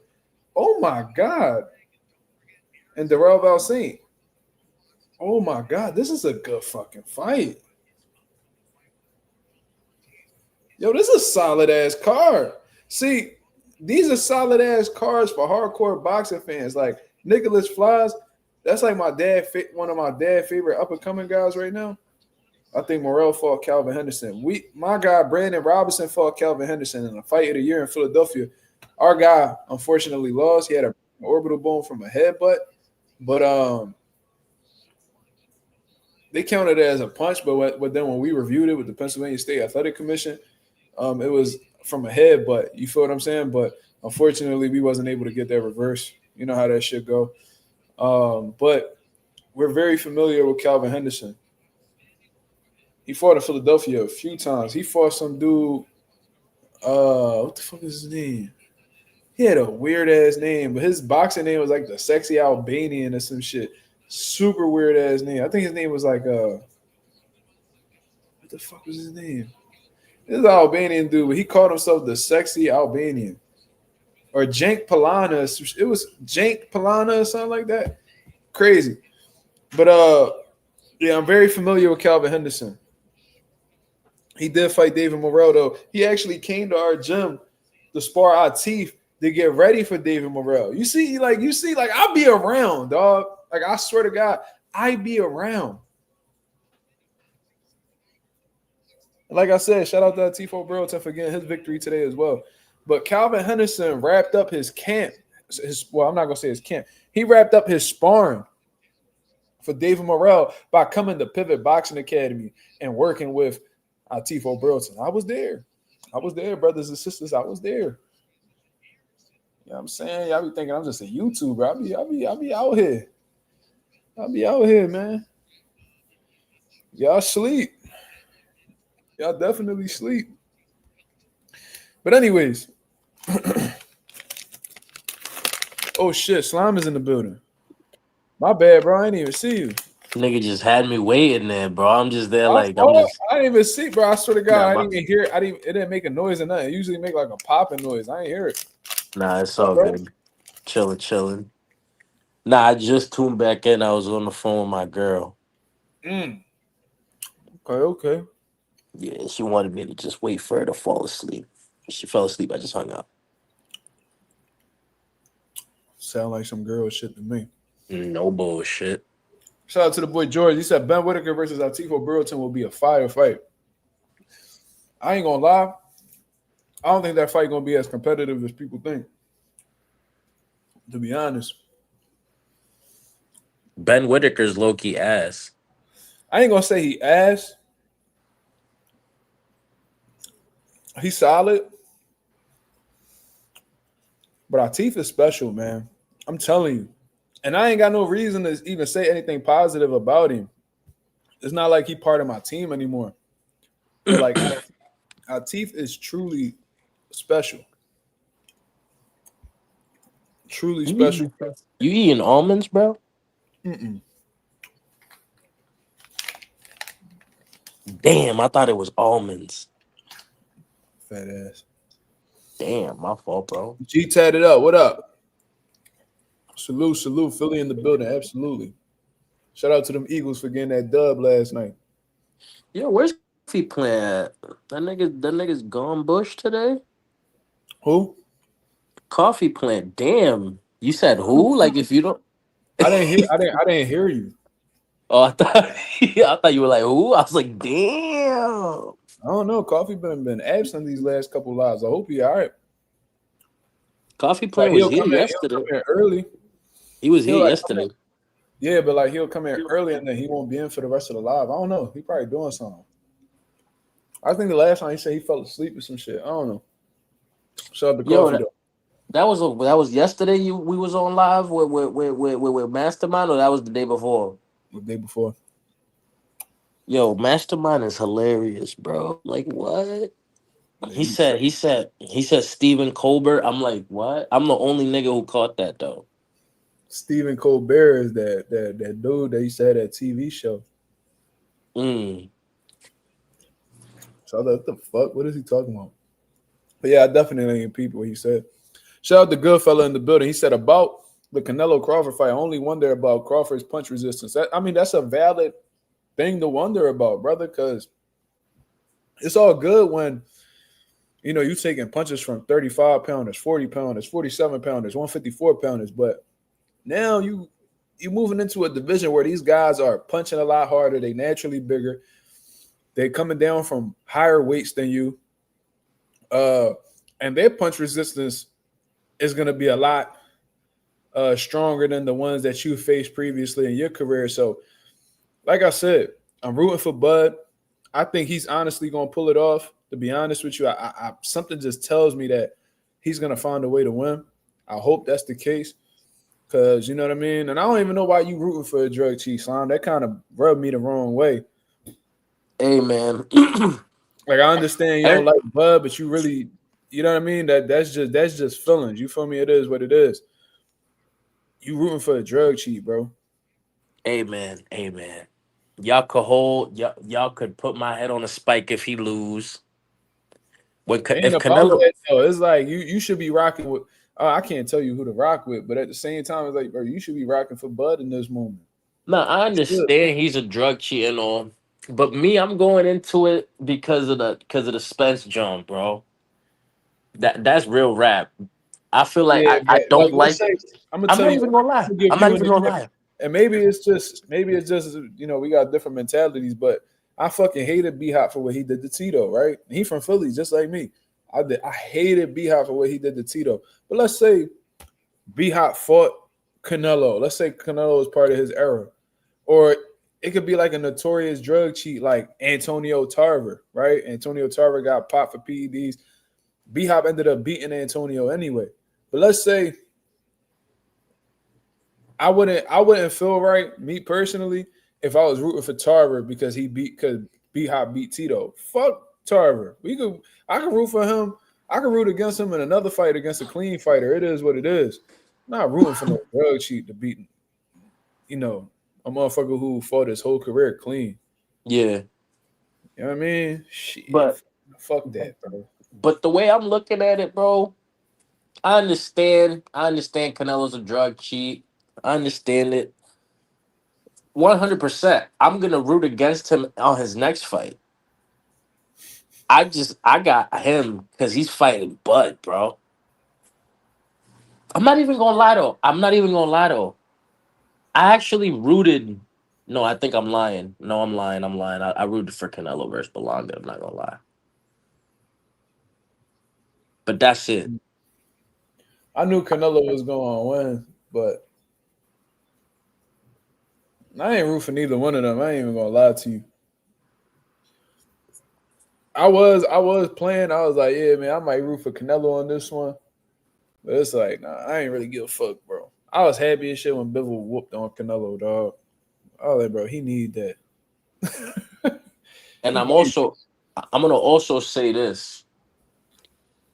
I don't think he's gonna win because also he didn't even have a tune-up fight for this for the Canelo fight. Canelo had a think tune-up. about He's getting this. great. He He spent all this time preparing and acclimating to the weight class. So and he been locked in on the gym since before the fight was even official. So this whole time, I know he hasn't taken a fight or whatever. But for one, I never really seen ring rust really bother Bud thus far. So I think he just happens to be one of those guys that stay active in the gym. So he don't really be having those issues. There's a lot of fighters we can name who had long layoffs and then came back and still look sharp, like Andre Ward, Floyd, Mikey Garcia, and they all say the same shit. I don't get affected by ring rust because I stood in the gym. You know what I'm saying? So Yeah. I don't know if ring rust is gonna bother Bud. Yeah. And he been in the gym this whole time just preparing. He knew exactly. I guess he got with his team, knew exactly how he needed to prepare for this camp, and he just been what I call it is like loading up his clips. You know what I mean? Sharpening his blades. You feel me? Like that's what I see. That's what I seen him doing this whole time. So yeah, um, you know, he didn't take a tune-up fight in the lead up to the Canelo fight. But guess what? Who's to say that who's to say that Bud would have got past the tune-up? You know how these niggas be fucking the money up. We just seen Nah, this I'm shit. already knowing that's true. And Facts. Canelo, he older. So him putting another training camp on his body, that just play even the more that plays even more into Terence Crawford's favor. If you got an older Canelo, the more training camps he do, the more worn out he gonna be. Go ahead, do a whole nother training camp where we know you on the decline. That shit is gonna hurt you more than it's gonna help you at this point. When you on a decline and you keep taking these training camps, it's only a matter of time before you walk up in that ring and look super old. That's just what I personally believe. But you know what I mean? Yo, Did you see the picture of Terence Crawford? yeah, I seen it. I seen it on Instagram before you even showed it on the live. That motherfucker look like he in dog shape, bro. Yeah, but so did Jamel Charlo look the same way. Jamel Charlo actually looked Niggas bigger in than the Bud. well, Jermel's like a career 154. But there was people in the chat saying that Jermel didn't even have abs at the weigh-in when he fought Canelo. Let me see. I'll tell you right now.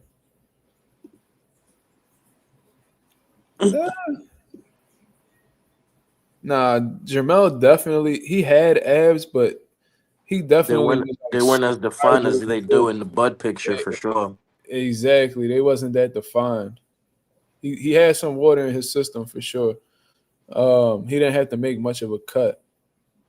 All I'm gonna say is this: Bud could look like that all he wants. Is how he shows up on fight night is what makes all the True. difference, bro. That's what How his legs work, how his stamina is gonna be, how his punch resistance is gonna be at that level, especially fighting Canelo, which Canelo, yeah, he may have slowed down in his career, but he's still Canelo. He still hits hard as fuck. He's still gonna rip to the body. He's still gonna rip at those arms. I want to see how. I want to see honestly, what would make me even acknowledge the fact that Bud did that shit is how he adjusts to what Canelo does in the ring. You know what I'm saying? I want to see how, and if he loses to, if he beats Canelo, that's gonna be looking super crazy on Canelo. His stock is gonna go down so bad, so bad, so you know bad. what? And you know what? Canelo can't say he can't go against that because I remember they had asked him about that fight. He was like, bro, I don't really get anything out of it. You know what I'm saying? Like he pretty much said he was in a lose-lose situation because how the way he was looking at it in the interview that I saw, he was like, yo, look, if I beat Bud, they're gonna make the excuse that he wasn't at my weight class, that he moved up 2 divisions to fight me. Like, I'm not gonna get no credit for it. But if I lose the Bud, everybody gonna say I lost to a nigga who moved up 2 weight class. So he don't really win in this scenario either way. But at the same time, Canelo, he put that shit on himself because he still, even though he said that, he still took the money and he fought him. So he gotta deal with whatever come behind that shit. Nah, for sure. For sure. But I And think I wanted to address this comment. Bitch, got you. Got you. Motherfucker, stay up on my crib, bitch. Yo, real quick, right? I wanted to say this. It sounds like I'm trolling and being funny when I'm like, oh, I want Bud's gonna go out like Berman Stavern and shit. I feel like he's gonna stop Bud. Woo! I genuinely feel that way. I'm not. It sounds funny when I say it, but I'm being dead ass.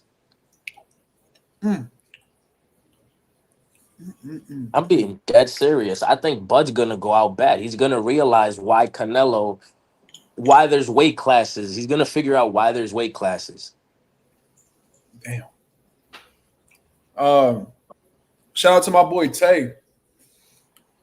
He put this comment together. I thought it was pretty interesting. He says, Mark is crazy after Boots left Canelo camp. Cool boy randomly say, I got Bud. It's a great observation. I can't say anything though, man. I done heard some shit. I feel like if I was to drop it right now, that shit'll probably go crazy on the airways, but I'm gonna leave it alone. I also want to say this. I heard some Every, crazy shit though. everybody's holding Bud to this high regard just because he beat Spence. Because if he wouldn't have beat Spence, niggas would not be talking about Bud like Little this. I by little, swear to the God. more slime talk, the more you understand why he don't like Bud. You see that shit? But you know what? I'm not being dishonest though. I mean, you speaking how you feel. It is what it is. Smoochie, I didn't observe anything. I heard something. I didn't observe anything. I wasn't there. But I can't. I made a promise to who I was talking to that I won't speak about it publicly. And it almost done slipped a couple times. But I'm not gonna say it. I don't know who Jab like Shakur is. That's Robert Jenkins. Man, we got that. Nah, I ain't got time for Robert Jenkins, man. Who the fuck is Robert Jenkins? That's that pro. That's that dude that be talking, that be bigging up Shakur all the time, bro. Casual bull, bro. Mm. I ain't got the energy for What, he's trying to get on the live? Yeah, he backstage. Let him on, bro. What's up, Come Rob? on, how you gonna do me like that, Mazuma? Come on, man. Come on, That bro. picture. Wow. Hey, God bless you all, man. It's all right. It's all right, man. I missed all y'all, man. I know y'all missed me, man. Hey, Bud Not finna wreck really. stuff on September 13th, man. Bud finna wreck stuff, man. Hope y'all going All for right. Bud, man. Put the house on Bud. So what? All right. I said put the house on Bud. Bud finna wreck stuff September 13th, man. I mean, if you I want to got Bud be, by TKO or decision. do you? Okay, let me ask you this. Let me ask you this question. Let me ask you this. I'm Yeah, not even ask me gonna be. anything, I'm not man. even gonna be. I'm not trolling today. None of that. I'm just being dead serious today. Yeah. Like, what makes you so confident that Bud's gonna win by TKO or decision? Decision, actually, I'll let the decisions. But what makes you think he'll win by TKO, bro? I hope you didn't Oh, bet on TKO, bro. That's a great Oh question. yeah. Not only because with God all things are possible, Luke 137, but because look, Bomac already said he should have been at 168, Yo, and that Rob, he doesn't have to cut real down so quick, much Rob. muscle, so he Why gonna you? be stronger. So he Yo, gonna be Rob, stronger real than quick. what I'm gonna he's let ever you. been at. Yo, And Rob, since he's I'm gonna gonna be let you stronger than what cook. he Yo, ever been Rob. at, he gonna get the Yo, wait, TKO wait, most wait, wait, certainly. wait, wait, wait, wait, wait. Yo, wait. Go ahead, Yo, go ahead. yo, Rob. Before you keep, I'm gonna let you cook, bro. Why you got that Snapchat filter on your pic, man? With the glasses, the dude. Oh, okay, it's a long story, bro. It's a long story. I bet it is. It's a long story. Hey, but the dude the dude refers to Jesus Christ. Jesus Christ is the dude. So amen. All glory to God, man. Let me ask you a question before you cook up. Did you hit me with a Bible verse before you started cooking? Oh yeah, because that was my point. Like that that was my point. That's one of like the reasons why I think he could do it is because with God all things are possible. Luke 137. So he could possibly do it. But it is very unlikely. It is very unlikely. I know that. But still, with God all things are possible. And yeah, man. And like I was saying with Bomac, man, you don't got to cut down as much muscle. He should have been at 168, and he's gonna be stronger than what he's ever been. So he gonna have the power. He definitely gonna have the power, Do you man. believe that, Rob? Do you believe that he should have been at 168? I mean, Bomac said it, so why not? Bomac says a lot of things, but I will say this: Bomac hasn't been wrong yet. But I will also say this: you said that he put on all this muscle, all this thing. muscles really slow you down, No, bro. So like I said, he doesn't have to cut down as much muscle. That's what I was saying. He doesn't have to, that's what Bud said. He doesn't have to cut down as much muscle. that's if he don't retire if after Canelo beats him. Oh no, he gonna fight Booth after this. That's if he don't lose to bro. If I'm telling you right now, if he lose to Canelo, that Boots fight is out the water, bro. Oh yeah, there's no losing this, man. There's no losing. Yeah, we got the better. We got everything. Like Bud, all he got is all people are saying is this weight stuff, man. Like he has nothing on us, man. So you think there's no chance in hell for Canelo to win this fight? Oh no. If Canelo lands something, yeah, he could definitely knock out Bud. But that's like I don't know. That's like like unlikely. Don't say that's unlikely because everybody gets hit, bro. But a knockout hit is unlikely for Bud, bro. I mean, like for Canelo. Yo, Rob, what Bible verse is that? What about with God all things are possible? Oh, Luke 137. Yeah, and of course there's the I can do all things through Christ who strengthens me, Philippians 4:13. I mean, everybody knows that verse, though. But yeah, man, Bud is gonna wreck stuff, bro. Bud is gonna wreck stuff. Are you gonna pray for Bud to win the fight? No comment. But nah, but yeah. I mean, Bud is gonna get staticky for some reason. I don't know what it is. I know it ain't. I'm getting staticky. Oh yeah, but did y'all hear? Bud changed his. Roy Jones changed his pick to Bud. Like, come on now. So what? That don't matter. Roy Jones can change his picture to. That's you. Slime to staticky. That's me. That's staticky. Yeah, bro. You the only one that sound like that. Damn, I was sounding staticky when I first jumped on you. No, it just started happening. Yeah, because I'm doing it off Facebook. I'm not doing it through YouTube, so I don't know why. Yeah, I don't know. Yo, my God, Mazuma, you're a KGB guy? KGB, what the fuck is that? KJV, I'm sorry. Bro, I just pulled it up. I don't know who. Oh, okay, because it says King James version. I like the King James version. I like it. Yeah. Who Omar Nan said room temperature IQ whole panel. I don't know what that means, brother, but if you want to come on here and try, why don't you come in and showcase your boxing knowledge to the people since you was just talking shit. Yo, hold on. Let me get off this and come back, see if it's me who's staticky, bro. I want to see what he got to say. Do you want to contribute to the conversation? Because we can have everybody leave, and we can see, who got the superior IQ. We could definitely have a conversation since you want to open your mouth. We could do that. Yeah, people that talk the most stuff they really don't really know much about boxing. I noticed that. Like you. Wait, what? How did you say that? Was it?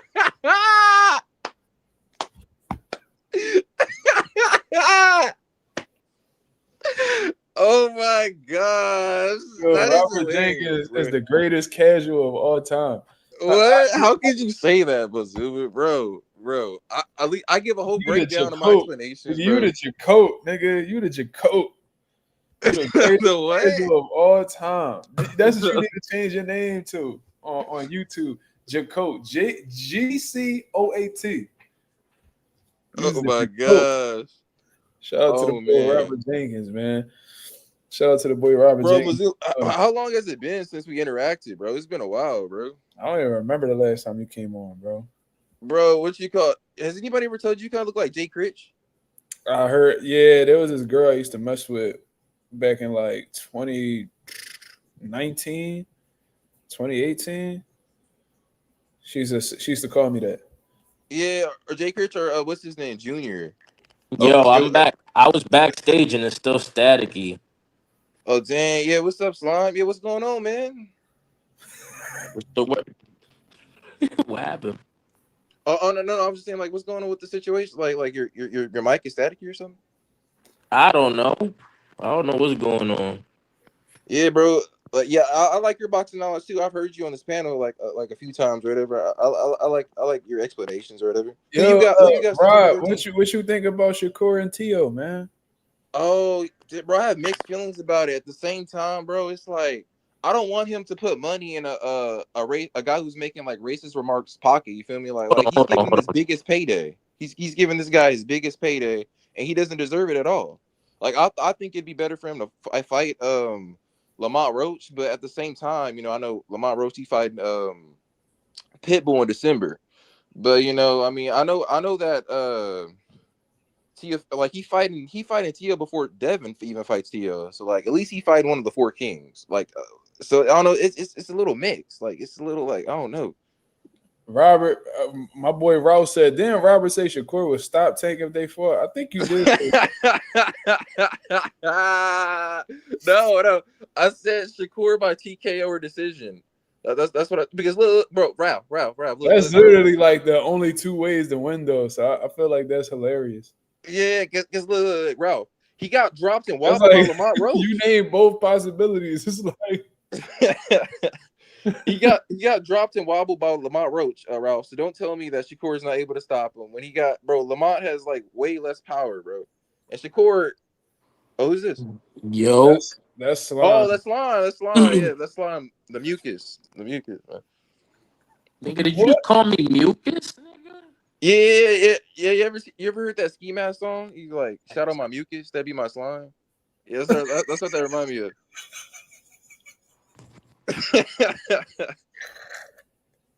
I best with it though. They'll be like, wipe his nose.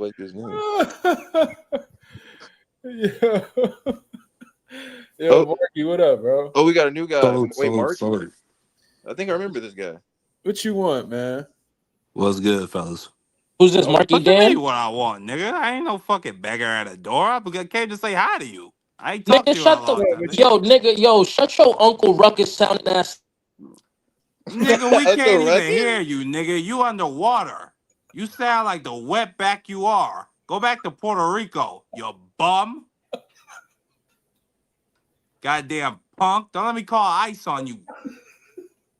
But I love you to death, Slime. I want you to know that. You're my brother. I love you. I love you to death. I came to say hi. You niggas so hostile, man. How y'all doing? Man, How you doing, Mazuma?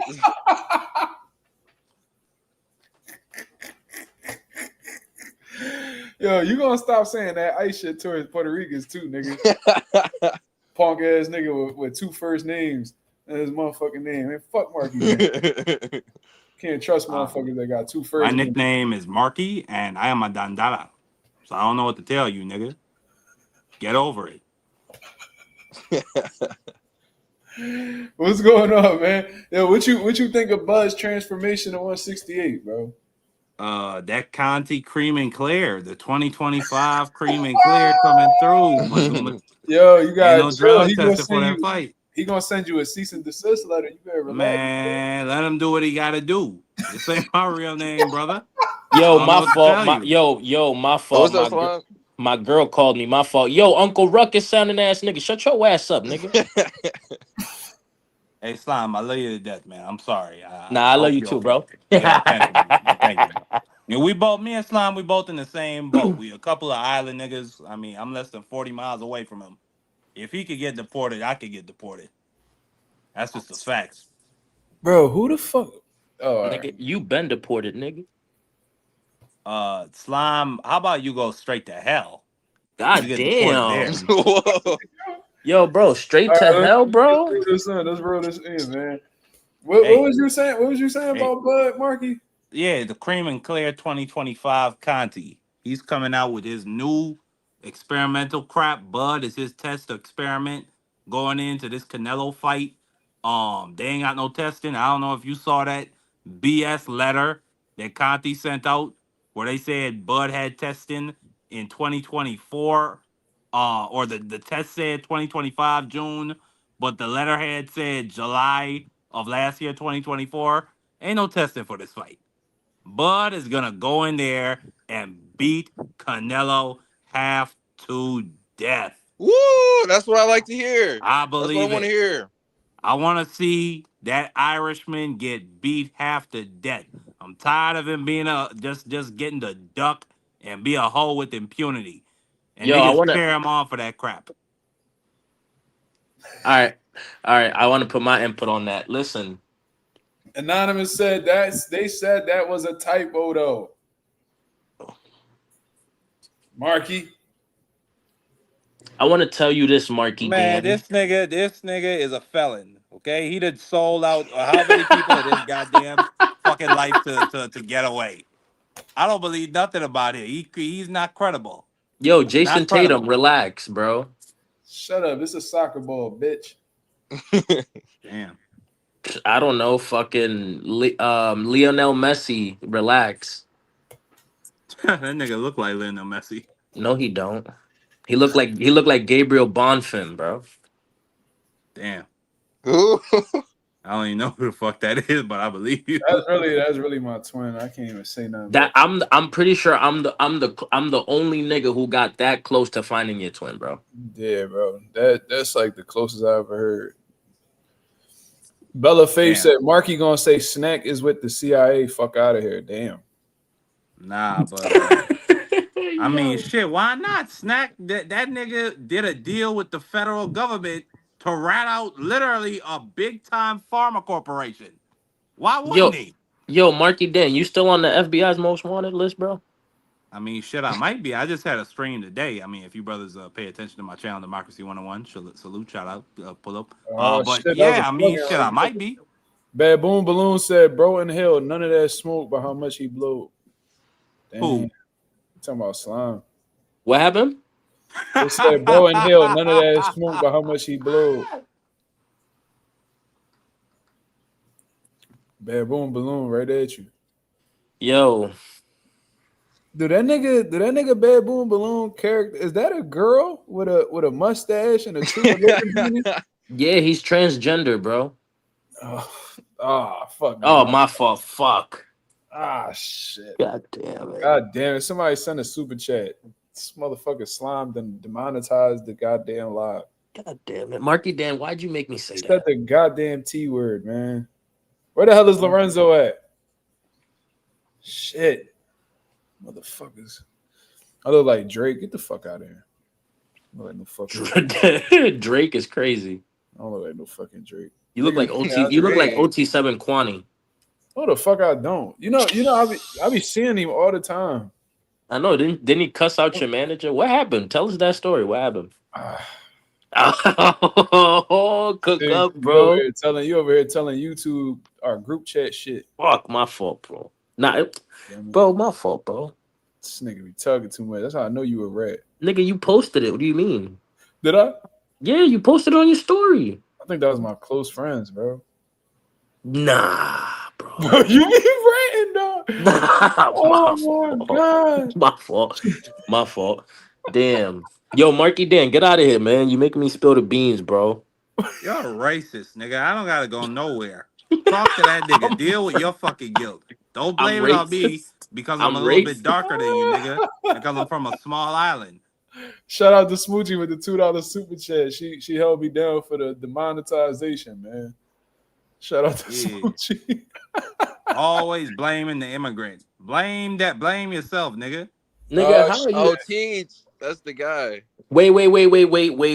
Before Teach says anything, I apologize for that 30-minute timeout, brother. Hello. I had to do Man, another immigrant being abused by slime. Listen, I was gonna come up here, right? But Marky, I was here a few weeks ago, right?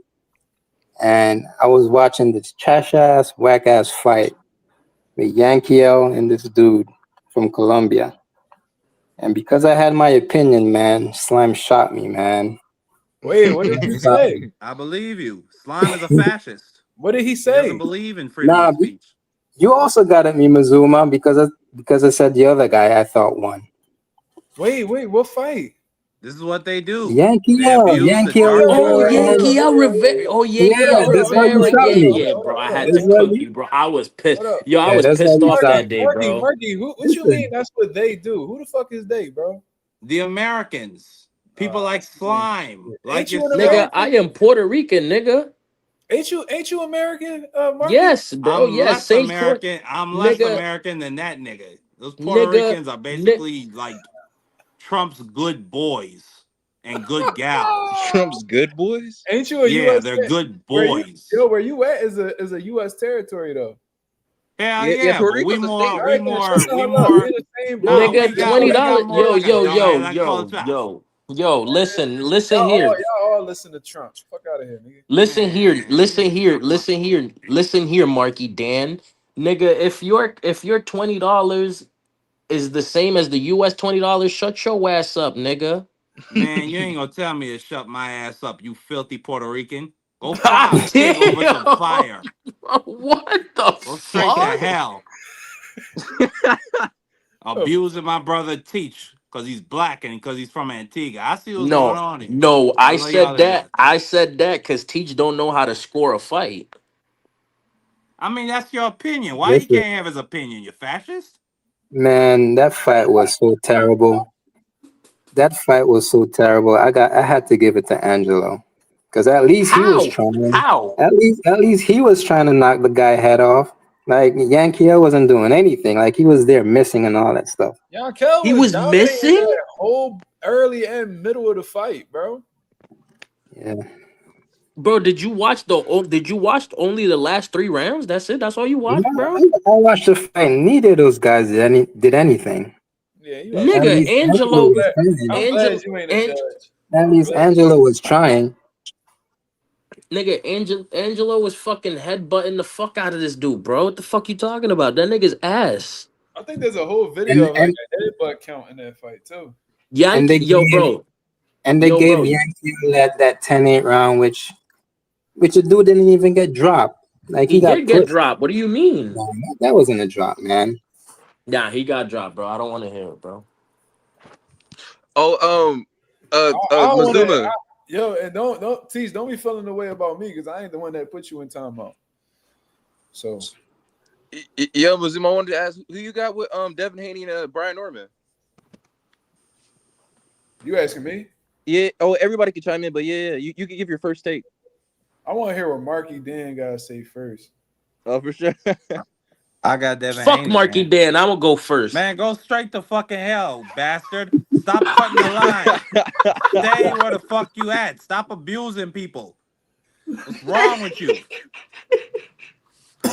As I was just saying, I got Devin Haney. You know what I'm Oh, for saying? sure. I Yeah, think me if too. Devin Haney can fight a disciplined game plan, I think if he could keep it at long range, he has a very good chance of winning this fight. But I'm not going to sit there and pretend like Brian Norman don't got a shot.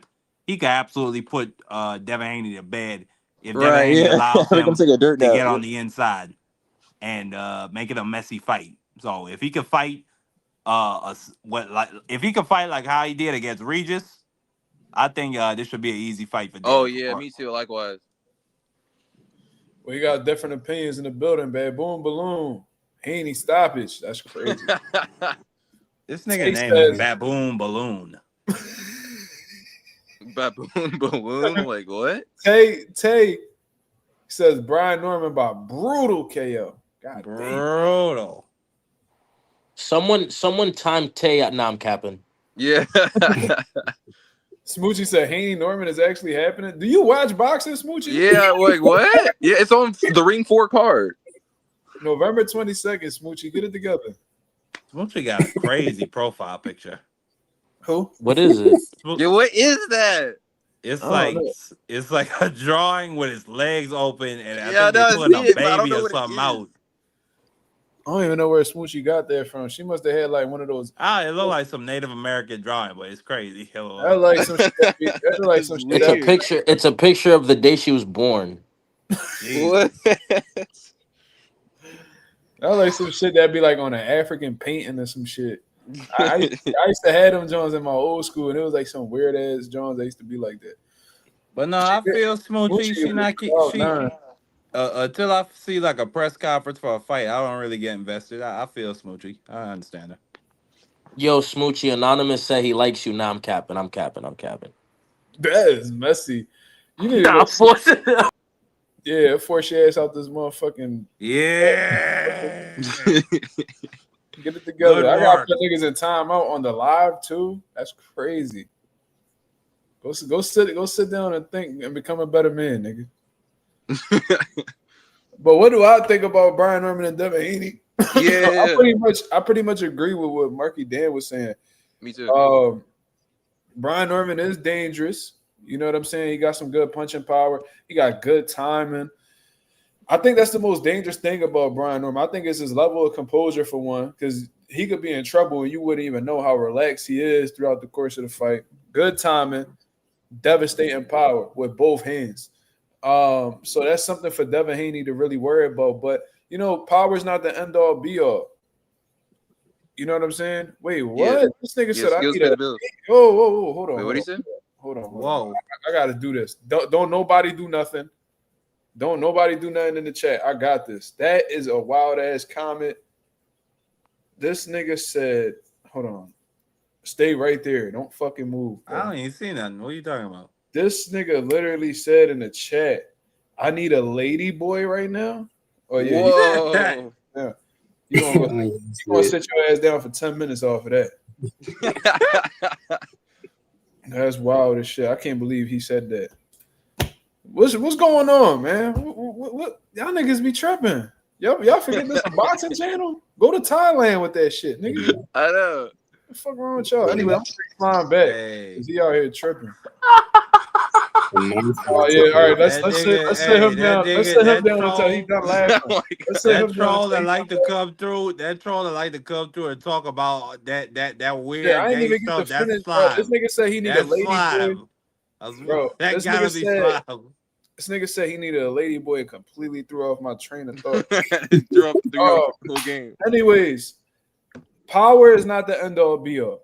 You see what I mean? I know a lot of people want to spin it that way and act like power is the solution to everything in boxing, but we've seen it time and time again that power could be neutralized, and I think that Devin Haney has the tools possible to make it happen. I think he has great For footwork, sure.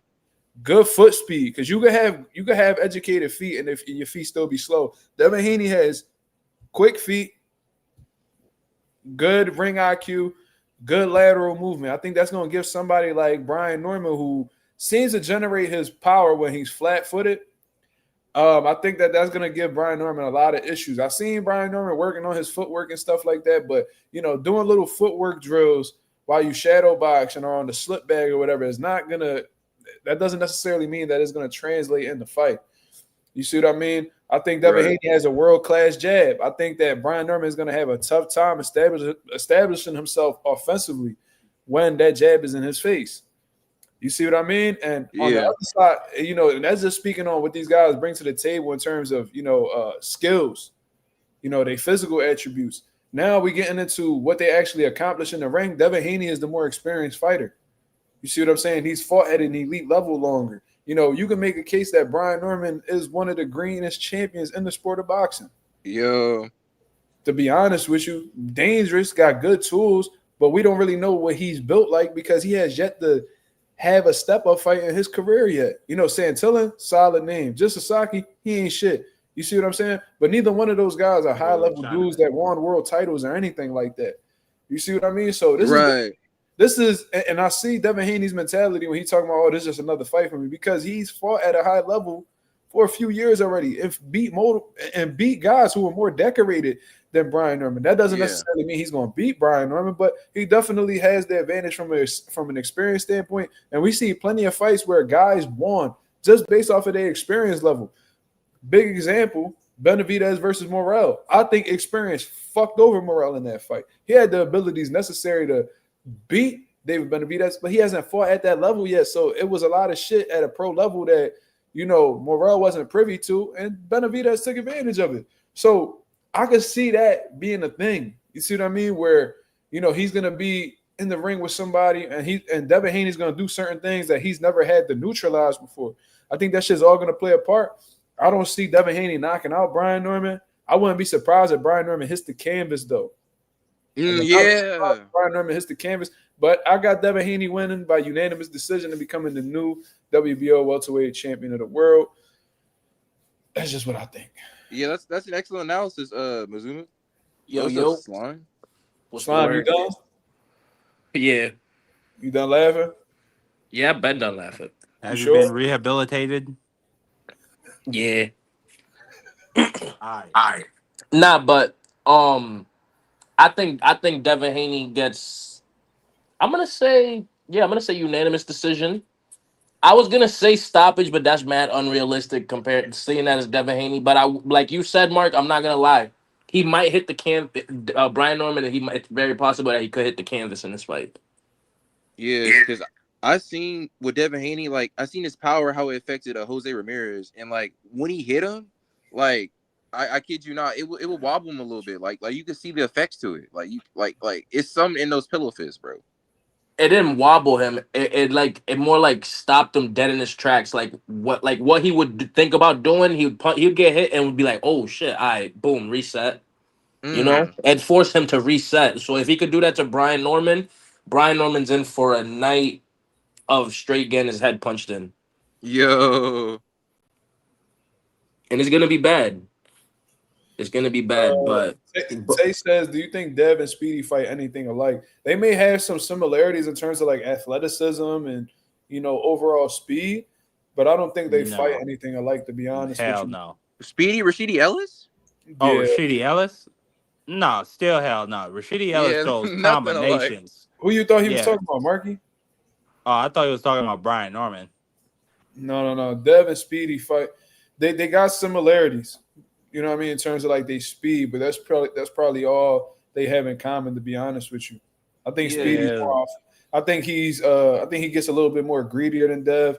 I think he's more offense first. I feel like Dev at times could be defense first. Yeah, Dev is a 1-2 type of fighter.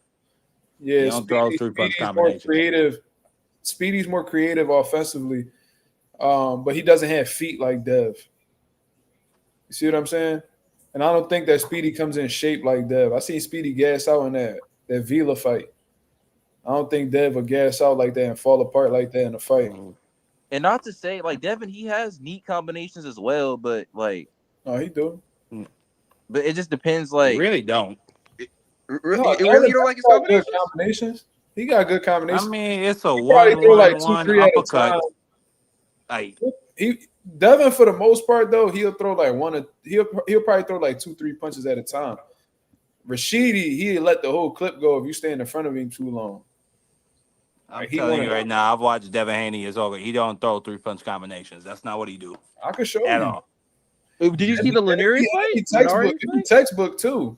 He'll throw a textbook combination. I've seen him boop boop boop. You know what I mean? Boop boop boop. I've seen he'll throw 3, but he doesn't really go outside of 3-punch combinations. You know what I mean? I think it just depends on the the opponent. Like with Brian Norman, I see him being very I see him playing it cautious. I ain't gonna lie to you. I can see him like boop boop and then getting out of the way. I think his whole thing is making Norman pick his feet up. You know what I mean? I don't think he's gonna allow Norman many moments where he's playing his feet and firing. I don't think he's gonna give him that opportunity. I think that Devin needs to stay mobile in this fight. You know what I mean? To be honest with you, and I know this kind of threw some people, and it kind of pissed some people off when I said it, but I'm gonna say it again anyway. I don't give a fuck. I genuinely believe this. If he fights Norman how the way he fought Jose Ramirez, I think he'll shut him out. Whoa! I do as well. I think he gets enough. I don't think Norman gonna be able to keep up with that foot speed, bro. Listen. And then when Devin would drop on the dime, he fires those combinations. Norman not gonna be ready to respond because he's gonna be in the middle of walking to Dev. He's not gonna be down. He's gonna be all people think Devin utilized good foot movement in that fight. In my opinion, he didn't. Listen, because Jose Ramirez. You wanna know how he did, Teach? It's simple. You wanna know how? Because Jose didn't have any moments offensively. And that's the thing, because Jose wasn't firing. Jose had why?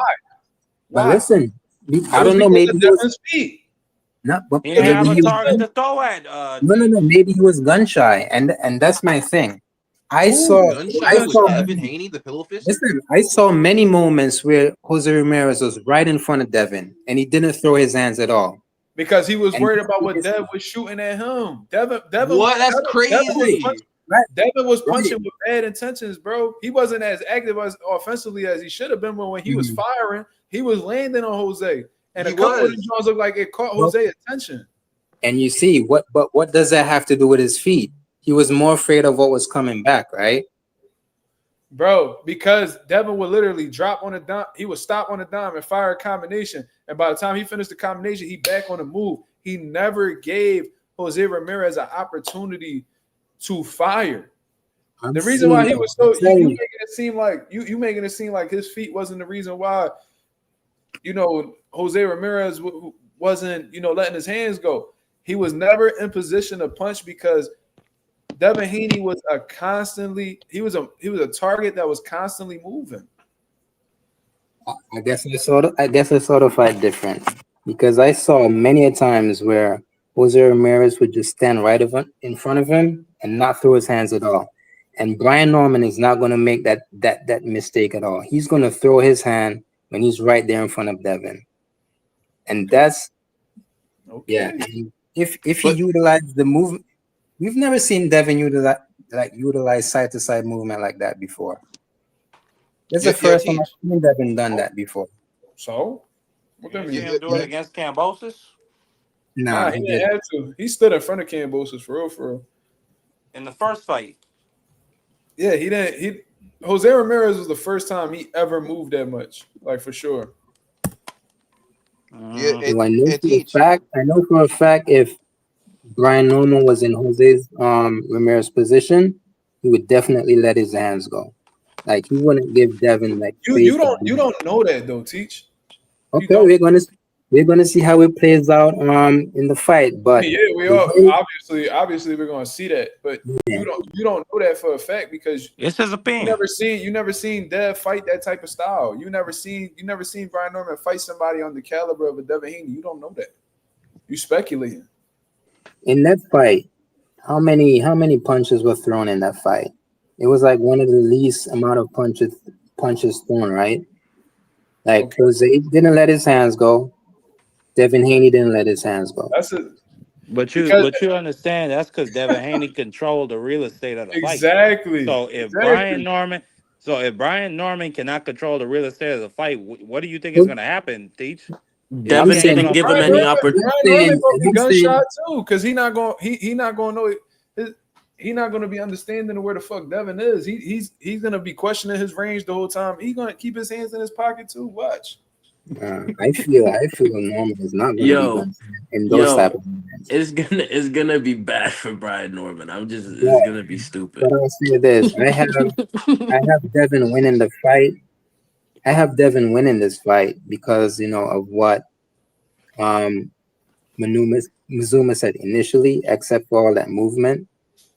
I have Devin winning that fight. If he comes in like he did with Regis, not with Jose Ramirez, not like he did with Jose Ramirez. If he puts on a show on Brian Norman Jr., like how he did on Regis Prograis, I promise you this: Brian Norman Sr. is gonna throw in that towel. I promise you that. What? I promise you that. I promise you that. I promise you that. And he be watching this. I promise you're gonna throw in that towel if he puts on a performance like Regis. You're gonna say no, but watch, I'm gonna see you do it, and you're gonna remember my words exactly. Yo, but I don't understand this. But isn't Devin pillow fisted? You guys were talking about all this gun shy. Jose was gun shy, and that he could make Brian Norman hit the canvas. But what happened to all this pillow talk? Like I thought all he had was pillows. How was he able to do that?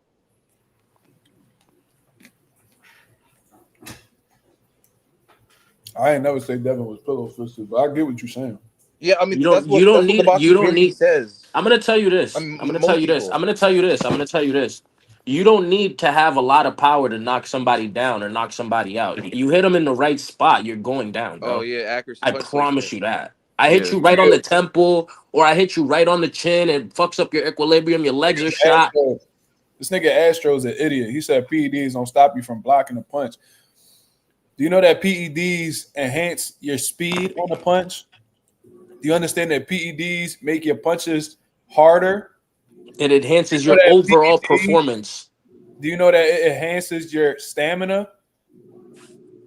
Yeah, PEDs don't stop you from blocking a punch, but it sure does enhance the motherfucker. So you sound like an idiot. You sound like an absolute idiot, bro. Like you need to tighten up on your boxing knowledge before you come on here talking that stupid shit. See, now this guy's a casual Mazuma. I wouldn't say that. But you the greatest casual of all time. Wait, what is the channel called again, Mazuma? What should I start? What's it called? The G code. You Yeah, the G code. Oh, what happened to Marky Dan? He had a fucking power outage in fucking St. Croix. He got to turn the generator on. Yeah, he got to turn on. I'm not even gonna hold you. I had to do that shit in PR, so let me not even talk shit. Yeah, PR electricity is fucked. Yeah, you remember I told you about that shit. Yeah, I hear about it all the time. My grandparents. Yeah, I was fucking pissed. I was like, fuck. But my grandparents got like generators, so they be chilling. But they live like high up in the mountains, so they constantly getting power outages. A lot of niggas is doing that solar panel shit now, so That's niggas don't even work. I mean, it costs some bread, but it's I bet. I bet Ryan gave up. I bet Slime rounds has tired, a bro. noisy generator. They be Is this waking guy up the whole trolling? village. I don't know what this dude talking about. Ryan gave up, but the nigga, no, he didn't. He gave up He rounds? would have lost. He gave up rounds. No, he didn't. He literally only won the rounds that he knocked Devin down in. That's how he won the fight. That's a testament to how bad his boxing skills are. He only won a round It's not a win anymore. Yeah. Initially, yeah, exactly. Ryan's ass, yo, fuck that shit, yo, bro. I'm not like, Ryan bro, is. like before. Nah. I don't even give a fuck what anyone says. Before he was a PED user, he was still ass, bro. That's true. He was still only a left hook, bro. Tell you this. He was fucking garbage, bro. His boxing is bro. Rolly just showed you he's ass. Bro, I was Rolly. like the only nigga. Niggas in the damn. Hold up. Shit. Yeah. He Mark got caught with a left hook from Ryan. My fault. My fault, even bro. Pitbull. I didn't mean to say that. My fault. Nah, I'm capping. Nah, fucking no bullshit, bro. Ryan. He don't have a jab. He's garbage, bro. He's fucking trash, bro. Yeah, he don't got a trash. skill He's set trash. at all. I knew Rolly was gonna beat him. Bro, I was like the only channel. Rolly looked like fucking Floyd Mayweather that night. He played it, yo. Dead ass. Like So can listen, Ryan beat Pitbull? He watched the Tank Nine fight.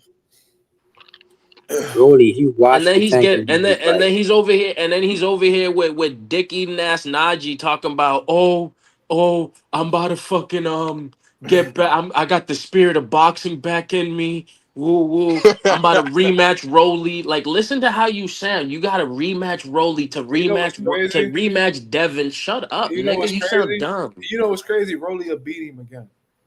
He would. Dead ass. Rolly will stop him this time. You talking about the spirit, bro? What Ryan's doing in that moment is trying to make up something in his head for him to believe because he doesn't want to face the reality that he's a pussy. Right. Ryan has never had heart. Never. Ever. He cheated. I knew that, but even before the PED situation, when he quit in there with Javante, that let me know everything I needed to know. I was just about to say that. He's a bitch. Bro, look. Ryan had 3 big fights in his career. Quit in one, cheated in the following one, lost in the other one. This man is literally 0-2 with a no contest and 3 of the biggest fights of his career. They be talking about he's one of the 4 kings. And I don't even understand how. So they say that the 3 kings are Teofimo, Devin, and Loma. No. I'm talking about just like amongst the young generation and in or around that weight class. So it's Tank. Oh, these motherfuckers had Tank, Teofimo, Devin, and Ryan. Yeah. Where the fuck is Shakur?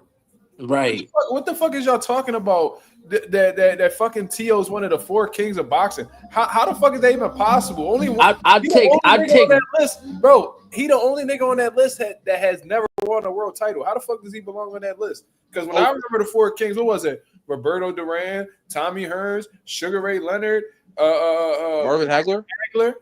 They were all multiple-time world champions, long title reigns, first ballot Hall of Famers. Ryan Garcia don't belong on that list. He's a fucking bum.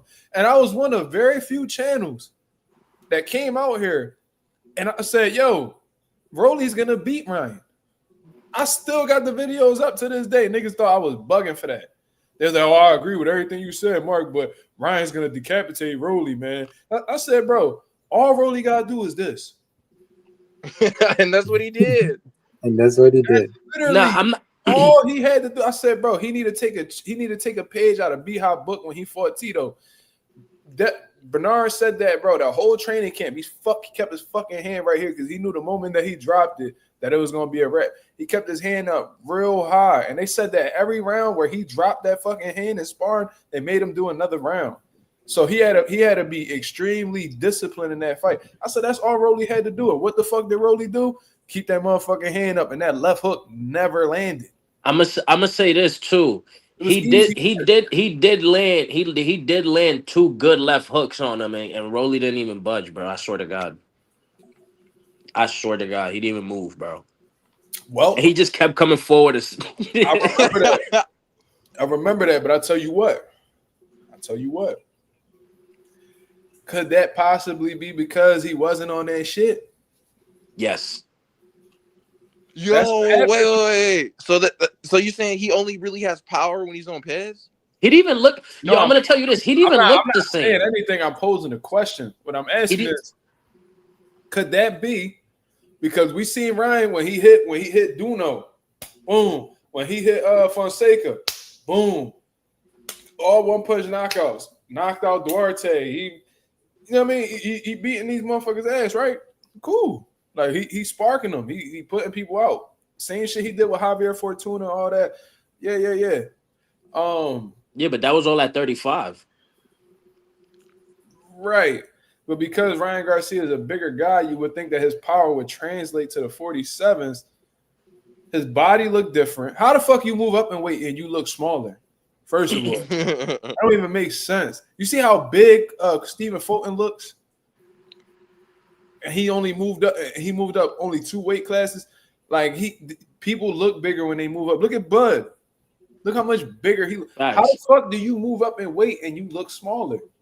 You're like a 5'10", 5'11" guy, and you doing this media workout, and you look significantly smaller. And Bill Haney and them call it out, and they talking about and motherfuckers act, and Ryan want to act like he tripping for saying that. No, it was facts. You look significantly smaller. Yeah, your killer instinct didn't look like it was there. You know, because when he fought Devin Haney hit him with a shot that rocked him, and what he do? He yelled at Haney. He was like, "Ah, what the fuck?" And he just he had like all this like killer energy, and then with Rolly, he's just not there. He didn't even look the same in the Rolly fight. He tried to blame it on everything except what the reality was. He tried to blame it on the setting. He said that he only trained with Derrick James for 3 weeks, as if that's anybody's fault but his own. He blamed it on so many different things, except just admitting that you wasn't on that shit, so you wasn't clicking off how you was in a dead fight. Yeah, and Anonymous is right. You can't blame it on a year layoff. People only be fighting once, twice a year any fucking way. Right. Problem. Stop it. And Anonymous is right about the 4 Kings situation. He said that they don't mention Shakur in the 4 Kings is because he wasn't at 135 at the time. Yeah, he wasn't there. He was at 130, wrecking stuff. They could have still put anybody else, bro. No, but I'm saying even when Shakur was at 35, they was mentioning that shit, bro. Oh, okay. They was. I remember that shit. Like Shakur had just got the WBC title, and I'm seeing like pictures. I'm literally seeing pictures being uploaded on like these boxing pages on Twitter and Instagram. It'd be like, oh, like the 4 kings of boxing. I remember Ellie Seckbeck, corny ass, you talk about the 4 kings of boxing. And they mentioning Ryan as one of the 4 kings. Like how? Because and I said this a while back. Y'all motherfuckers are so obsessed with Ryan. They want him. What they do is they put him in that position because that's who they want him to be, and they don't want to accept him for who he actually is. Right. Y'all want him to be somebody. Y'all want him to be, amongst the best. Y'all want him to be, the biggest star in boxing. But in reality, he don't He's fucking ass. have it. He don't have it. Right. And it was a miracle that he landed that Tank fight. A miracle. He got that shit because, for one, Tank knew that was easy work. That's Right. one. He knew that was easy work. He knew that all Ryan had was a left hook, and all he had to do was take it away from him. And he did And it. it was Right. It wasn't even a contender. And it was a big money fight. Yeah, and that was the other reason, because it was for a fucking bag. So it's easy work, and I could get a fucking bag. Why would it Tank do that? He make it clear that's all he in the sport for. He knew Ryan wasn't the best. He knew that nigga was limited. He knew that it was an easy check. Yo, you know how Ryan's really ass? Because in this, when Ryan got dropped, Tank was literally lining him up. He literally had his hand in his face, ready for him to throw it, ready for him to throw the left hook. He still threw that shit. That was brilliant. That was brilliant, man. He put that lead hand out there to make it seem like he was exposed for the left hook. So he bait. That's bait right there. So what he did was he put it out there. And Ryan like, oh shit, because he ain't got no fucking IQ. Oh shit, he's leaving himself for the left hook. That's what I'm saying. It's only brilliant because Ryan's retarded. Yeah. And then Ryan, he was like, oh, I started getting bored in the fight, so I just started letting my hands go. No, motherfucker, you don't have any type of IQ. You ain't have no fucking answers. So you got frustrated and you just went for it. You didn't have no other answers because you knew the longer that you stayed there, the more time you would give Tank to set some shit up. And he was gonna put you out regardless. You just not built, for that type of style. But he literally was such an idiot in that ring. He made Tank look like a genius in there, and Tank not the smartest motherfucker himself. So he out here baiting you. He's like, oh shit, I can hit him right in his temple. Let me shoot the left hook right now. Whole time, that's what Tank wants you to do. He roll underneath the shot, come up with a left hook, put you down. It was so easy. You people really did. And do y'all think that Oscar Duarte fight was a boring fight? No, it wasn't a boring fight. Oh, I thought it was a little bland. I thought it was bland. What were you gonna say, Teach? No. I said Rolly did the same thing from the orthodox position.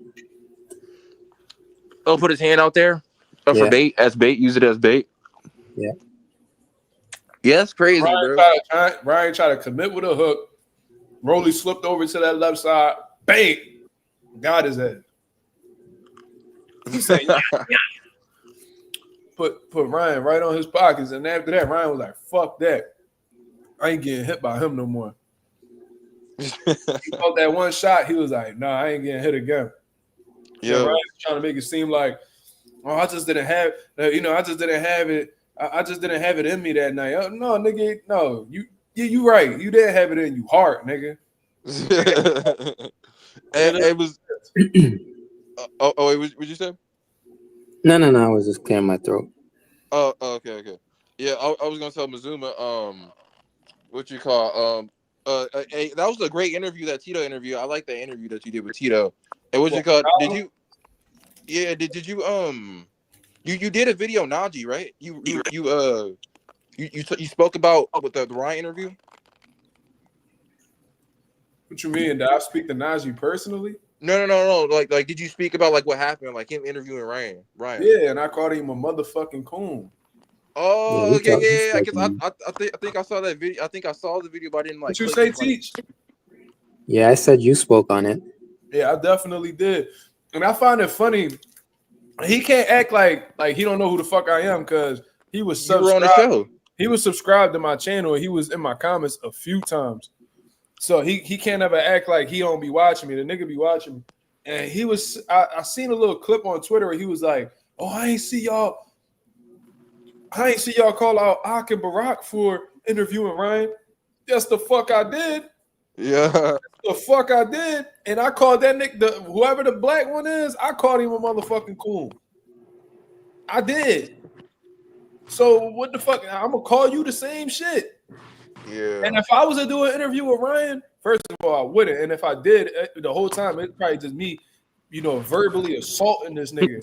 You feel what I'm saying? If I was to bring Ryan on my channel, it's just gonna be straight disrespect. I don't got nothing to say to that nigga. I don't care. I don't care for him. I don't have any questions for him. I know what I need to know. So Same thing with Tio. Exactly.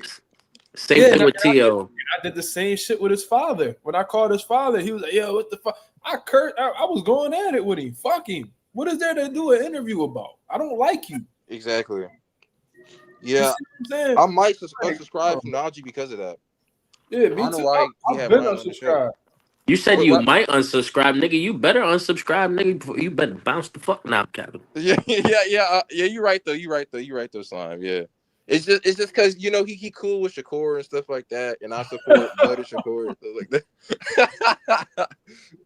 You act like we're not pro Shakur on this channel. What the fuck? Oh no. I know you are. I know. I was just saying, like, nigga, you giving me too much excuses, nigga. I know, bro. Let me just unsubscribe, bro. That nigga said Nazi is the 5th generation bad hairline processor. Yeah, but what were y'all saying about Shakur and Tio earlier? Y'all think Tio is going to take the fight? Because I mean, I'm kind of skeptical right now, man. Like, I don't know where Tio's head is at. You got every right to be skeptical, brother. Just look at the history. Yeah, the way he's been behaving. Ryan came out, said he wants to fight Tio, so you may see the Ryan and Tio fight. I don't know what's happening, but I'm gonna tell you this. He's not fighting Shakur. Shakur's gonna fuck him up, and he knows that. He's not confident enough. All right. I'm gonna tell you guys this. He don't do good against boxers. Yep. Jermaine Ortiz made it look easy. Sandor Martin was challenging, I think. Yep. Sandor Martin beat the shit out of Teofimo Lopez, dropped him and all that, and he still somehow won the fight. He's gotten gifts. He's gotten gifts from Daddy Bob. You know what I'm saying? And it's crazy, like that. Yeah, Yoda looking senile motherfucker just be walking around like Tio. Yeah, I love him. Yeah, he's great. Greatest. Love him. You know what I'm saying? Fuck. Yeah, Bob's senile already, bro. Bob can't stand Tio now. He cannot stand Tio now. When he did that whole interview, and he was talking about, bro, I don't know what the fuck going on with Tio, bro. Like, they offered him like life-changing money. We don't know what's going on with him, bro. Tio's own managers was like, bro, we don't know what's going on with Tio. We just gonna assume that this nigga got some mental health episodes going on, and that's basically it, bro. Everybody around him was like, yo, we don't know what the. I know them managers was pissed because they get a percentage of what he make. Say like, bro, we about to get a cut out of 8 million, 15, whatever fucking amount. Let's say it was 7 to 8 figures. They want that bread. Hell yeah. Tio saying no, so they like, nigga, you over here fucking our money up. Bro, you're not gonna get this nowhere else. You not. And then Tio low key try to backdoor, Turkey Al-Sheikh and them by trying to go to PBC route and trying to get the Tank fight. But guess what? Tank don't want to fight you, nigga. He about to go fight Jake Paul. Kid. And he asked Turkey to fight Boots. That's what Keyshawn said. And Keyshawn was in the room. Man, listen. I just find it funny how niggas start calling Boots out after Boots already said that the only fights he was sticking around at 47 for was unification fights. Right. Then all of a sudden the niggas with no belts want to rumble him. Like, if it's that serious, when y'all niggas get the 54 rumbling. Right. Nigga. Yo, I want to Hey, do see you see this Teofimo like. Derby I want fight? to see like no bullshit. Before Teofimo ever retires, I want to see him at least once look like Manny Pacquiao did in 2012. Oh my gosh. No bullshit. Like I just want to see him like laid the fuck out like Chris Colbert. I want to see him go out bad, bro. Like I just want to see him go out You know what horrible. I want to see? I don't even want to see that, Slime. You know what I want to see? I want to see this nigga quit. I want to see this. Whoa. Bro, I think that'd be way funnier, bro. Like if he got knocked out, it's like, all right, at least T.O. tried. Niggas gonna try to give him respect. But if he do a no mas in that bitch, like if he, like let's say like, because you know he be getting frustrated in there, he be crying after the fight. Do I still got it, bro? Like that type shit. If that motherfucker fight Shakur, right, and he throwing everything he can at Shakur just making him miss, and then he catching T.O., and then now T.O. nose all swollen, looking like them Avatar niggas and shit. This nigga he go back to his corner and be like, I'm done, bro. I would love to see that. I would love to see T.O. break in that joint. Mazuma, I got another one, Mazuma. You know how like What AJ if- had an episode against Usyk, he was throwing all the belts and shit. He was like, How did you beat me? How did you beat me? I had character. Like, I have muscles. Look, you don't have muscles. Like, fuck. I got another one, Mazuma. How did you beat Mazuma. me? I want What Tio if- to have an episode like that, bro, where he swing on Bob. Like, I want him to like just go all out. What if- Yo, if he have What an if- episode, what if- yo, if he swing on Bob and connect, bro, oh my god, yo, Bro, it's oh over. It's my over. Everything is God. over. What if his dad was the one who throws His in the career's towel? over. He's gonna kill Bob, bro. Wait. Say that again, Teach. What if his dad was the one who throws in the towel? Oh my god. Oh my I god, don't think, bro. I genuinely think that his father wouldn't do it. You know that his dad is a cokehead, so you know he's never in his right mind, bro. I'm not even joking, bro. Crackheads don't think like we do. Nah, that's a fact. When niggas put that crack pipe to their mouth, logic go out the window. If he dies, he dies. He might let his son check. I swear to God, they don't think normally. They think very erratically.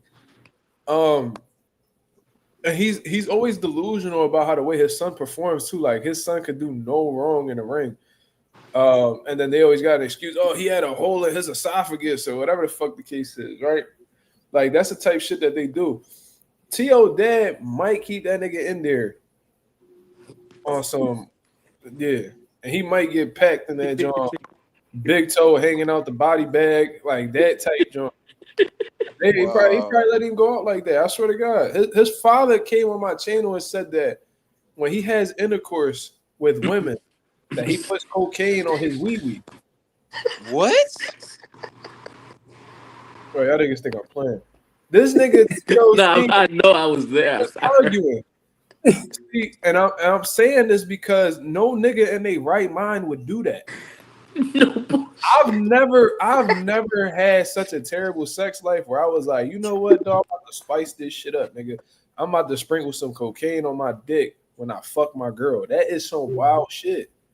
Mazuma Bro, literally that's killed him absurd. when he was That's the asleep. nigga that you trust with your life in the ring.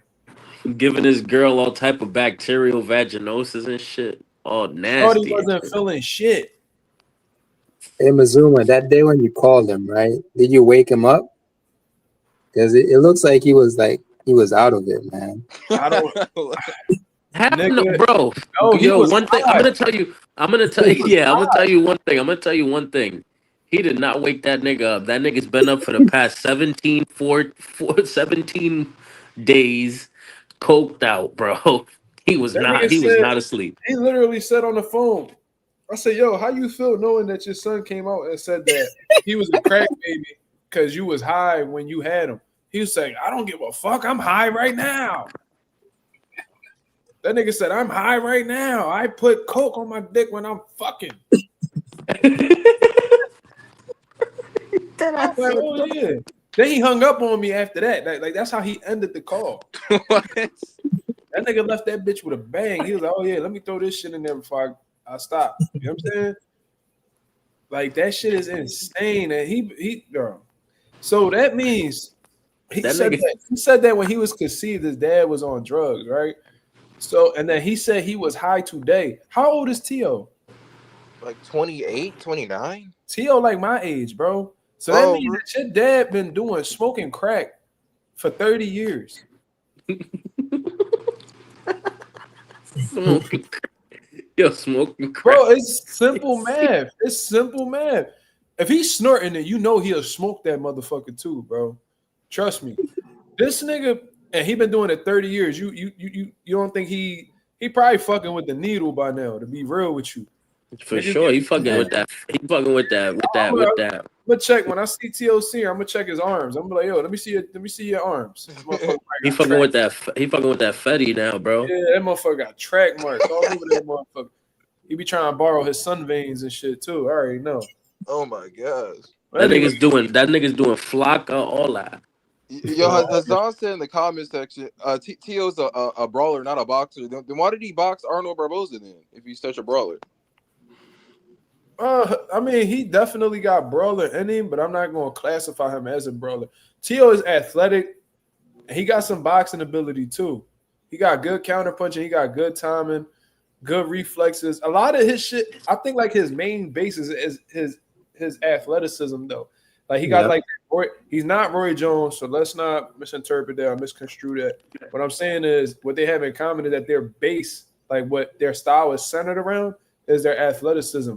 Tio is also a rhythmic fighter. When he catches that rhythm, is like he gets into a flow state. You feel what I'm saying? But we seen that when he goes up against outboxers, he has a tough time dealing with them. He outboxes guys who can't box, but when he gets in there with guys who can box, he's always the one that's getting the worst of it, having trouble cutting off the ring. Tio likes motherfuckers who sit in front of him, and he's able to get off like his fast hands, his combinations, be off like flat. Barboza, yep. Yeah, so and I thought Barbosa was gonna give him a tougher time, but Tio also, and I'm gonna give him credit for this, when there's high stakes, he be rising to the occasion. So far, when shit like what I mean, when it's all or nothing, Tio be rising to the occasion with Loma, with fucking Josh Taylor, with Richard Comey. He's shown those things. You feel what I mean? But to be honest with you, he fights Shakur, he getting completely outclassed. So yeah, bro, his dad been smoking crack for like 30 years. I don't know. Like I think at this point, if he were to stop, he might unalive. He might unalive himself, or you know what I'm saying? Is that Like, bad? Oh my god, bro, if you smoking crack for 30 years, bro, that your body's reliant on that. oh my god. So if you were to stop, you might go through a withdrawal, and that shit might be the reason why you check. You might kick the bucket off. I'm gonna tell you this, and I don't know what the science is behind it, but there was this dude that I knew since I was a baby, bro. I was like my son age. My son 2 years old.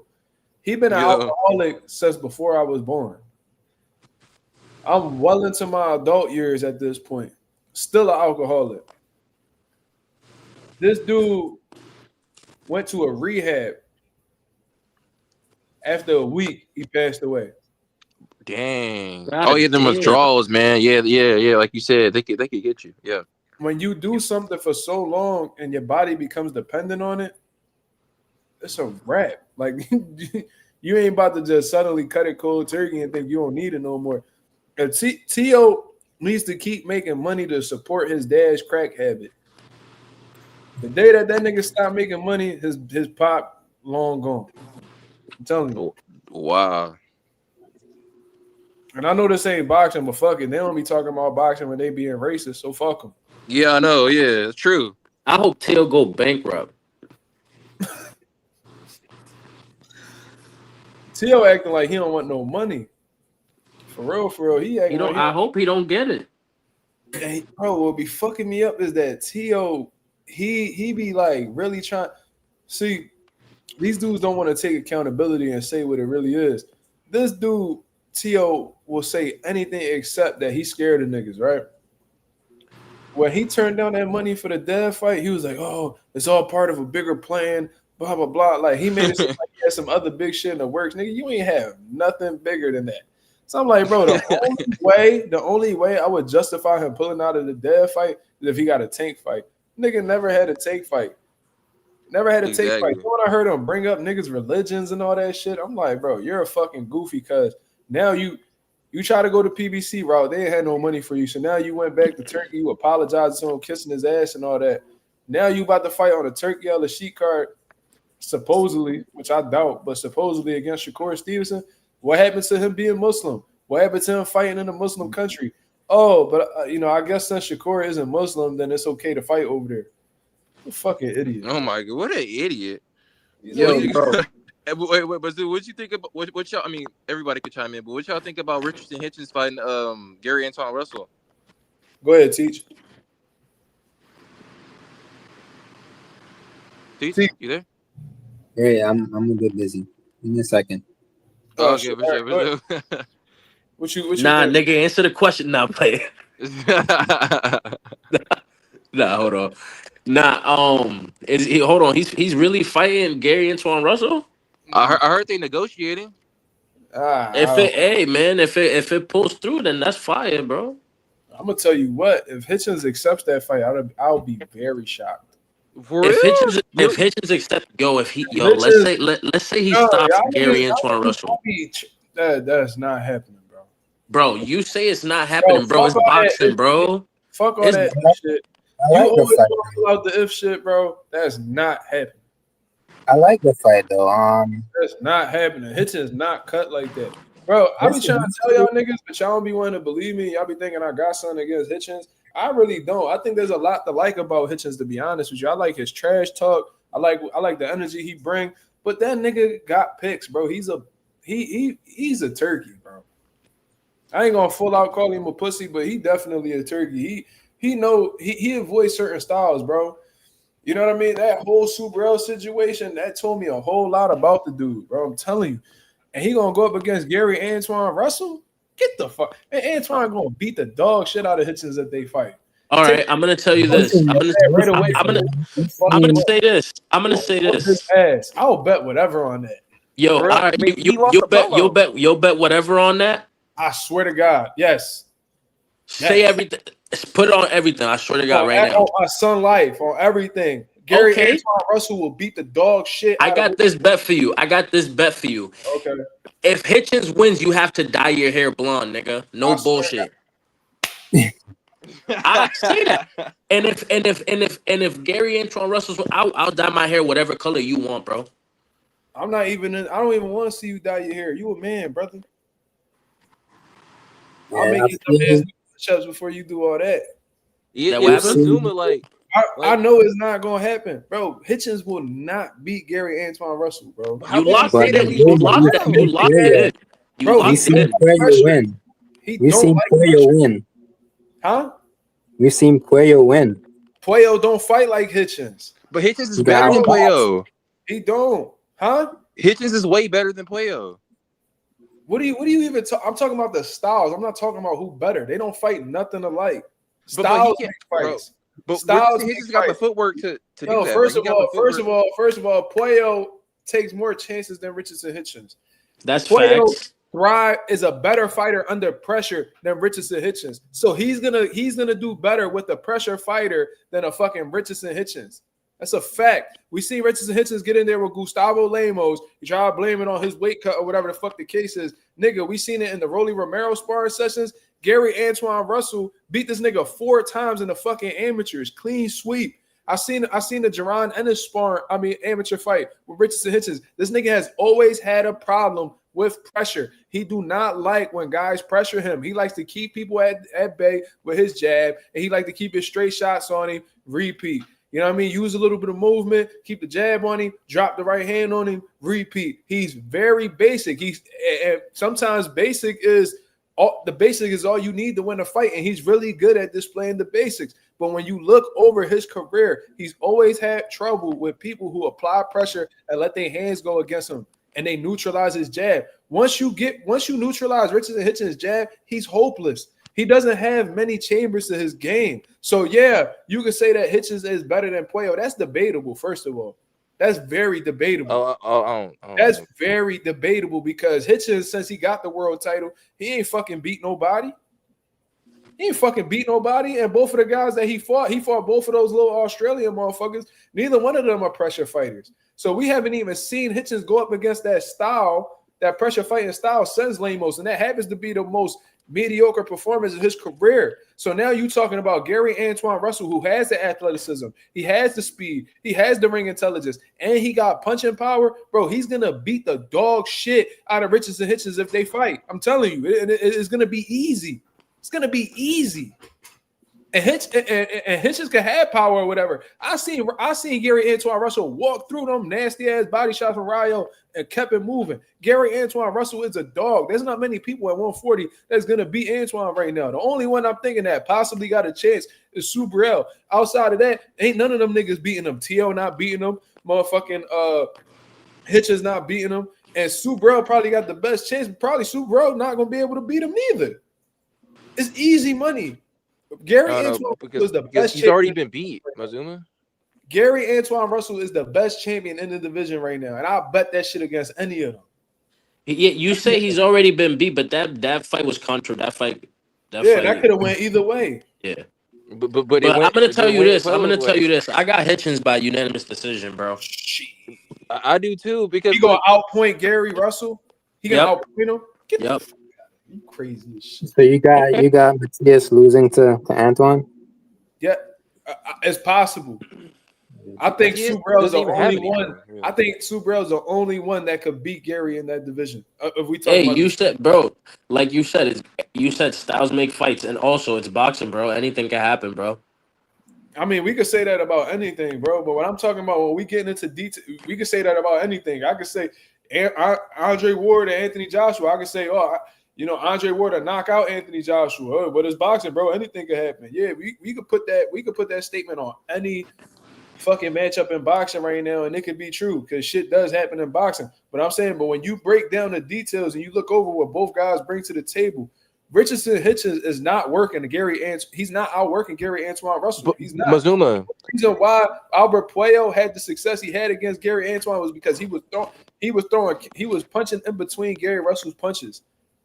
Because that's when you're most vulnerable, when you throwing punches. That's an expert in throwing punches in between and footwork and fucking up your offense.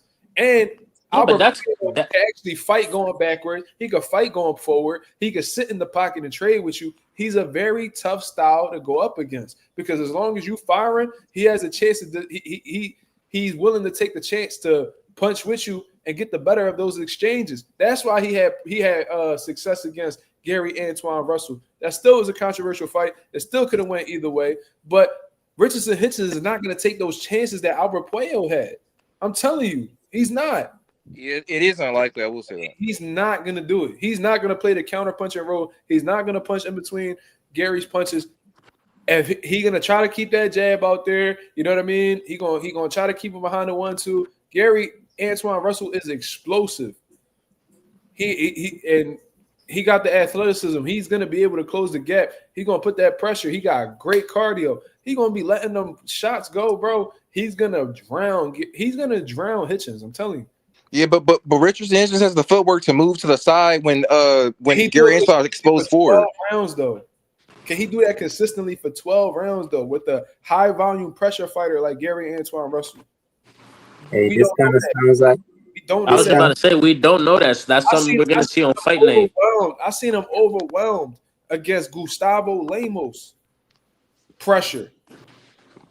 If you getting overwhelmed by Gustavo Lemos's pressure, god damn, I don't know how the fuck you gonna get through Gary Antoine Russell's pressure. That's a totally different type of pressure. Totally different type of pressure, bro. I'm telling you. Sandor Martin, tough. Sandor Martin is a fucking beast. First of all, he could have easily got that fight against Puello. It just went Puello way. Puello be getting a lot of them close decisions until the Subriel fight. Mazuma's whole breakdown just now, it just feels like Devin Haney versus Norman if Devin fights the way he did with Jose Ramirez. No, because he was winning the whole time. What do you mean? Richardson Hitchens it was tough. Like It was but fun to Devin me. Haney didn't seem That's tough how to him at all. the scenario looks to me. Yeah, but how though? Because Devin, he wasn't losing at any time of the fight. Wait, I didn't even hear what T said. Me neither. He said my whole breakdown. Your whole Said- breakdown sounds like Devin Haney versus Brian Norman. If Devin Haney were to fight the same way he Brian did Norman with and Gary Antoine fight nothing alike. He fight nothing alike. Norman is going to be explosive if Devin tries to do what he Yeah, did. but he don't got the output of a Gary Russell, and he's not as fast as Gary Russell. He don't throw in combinations like Gary Russell. He's a lot more economical than Gary Russell. He's more relaxed than Gary Russell. He let the offense come to him. Gary just go out and get it. Different approaches, different mentalities, brother. I don't. Now, In my mind, I don't think. I'm not saying that Brian Norman can't beat Dev. It's a possibility. He got a solid chance. But you talking about two different styles and two different mentalities when they get in the ring. That's like comparing oil. That's like mixing oil and water, bro. They two killers, but they approach they kills they pray different.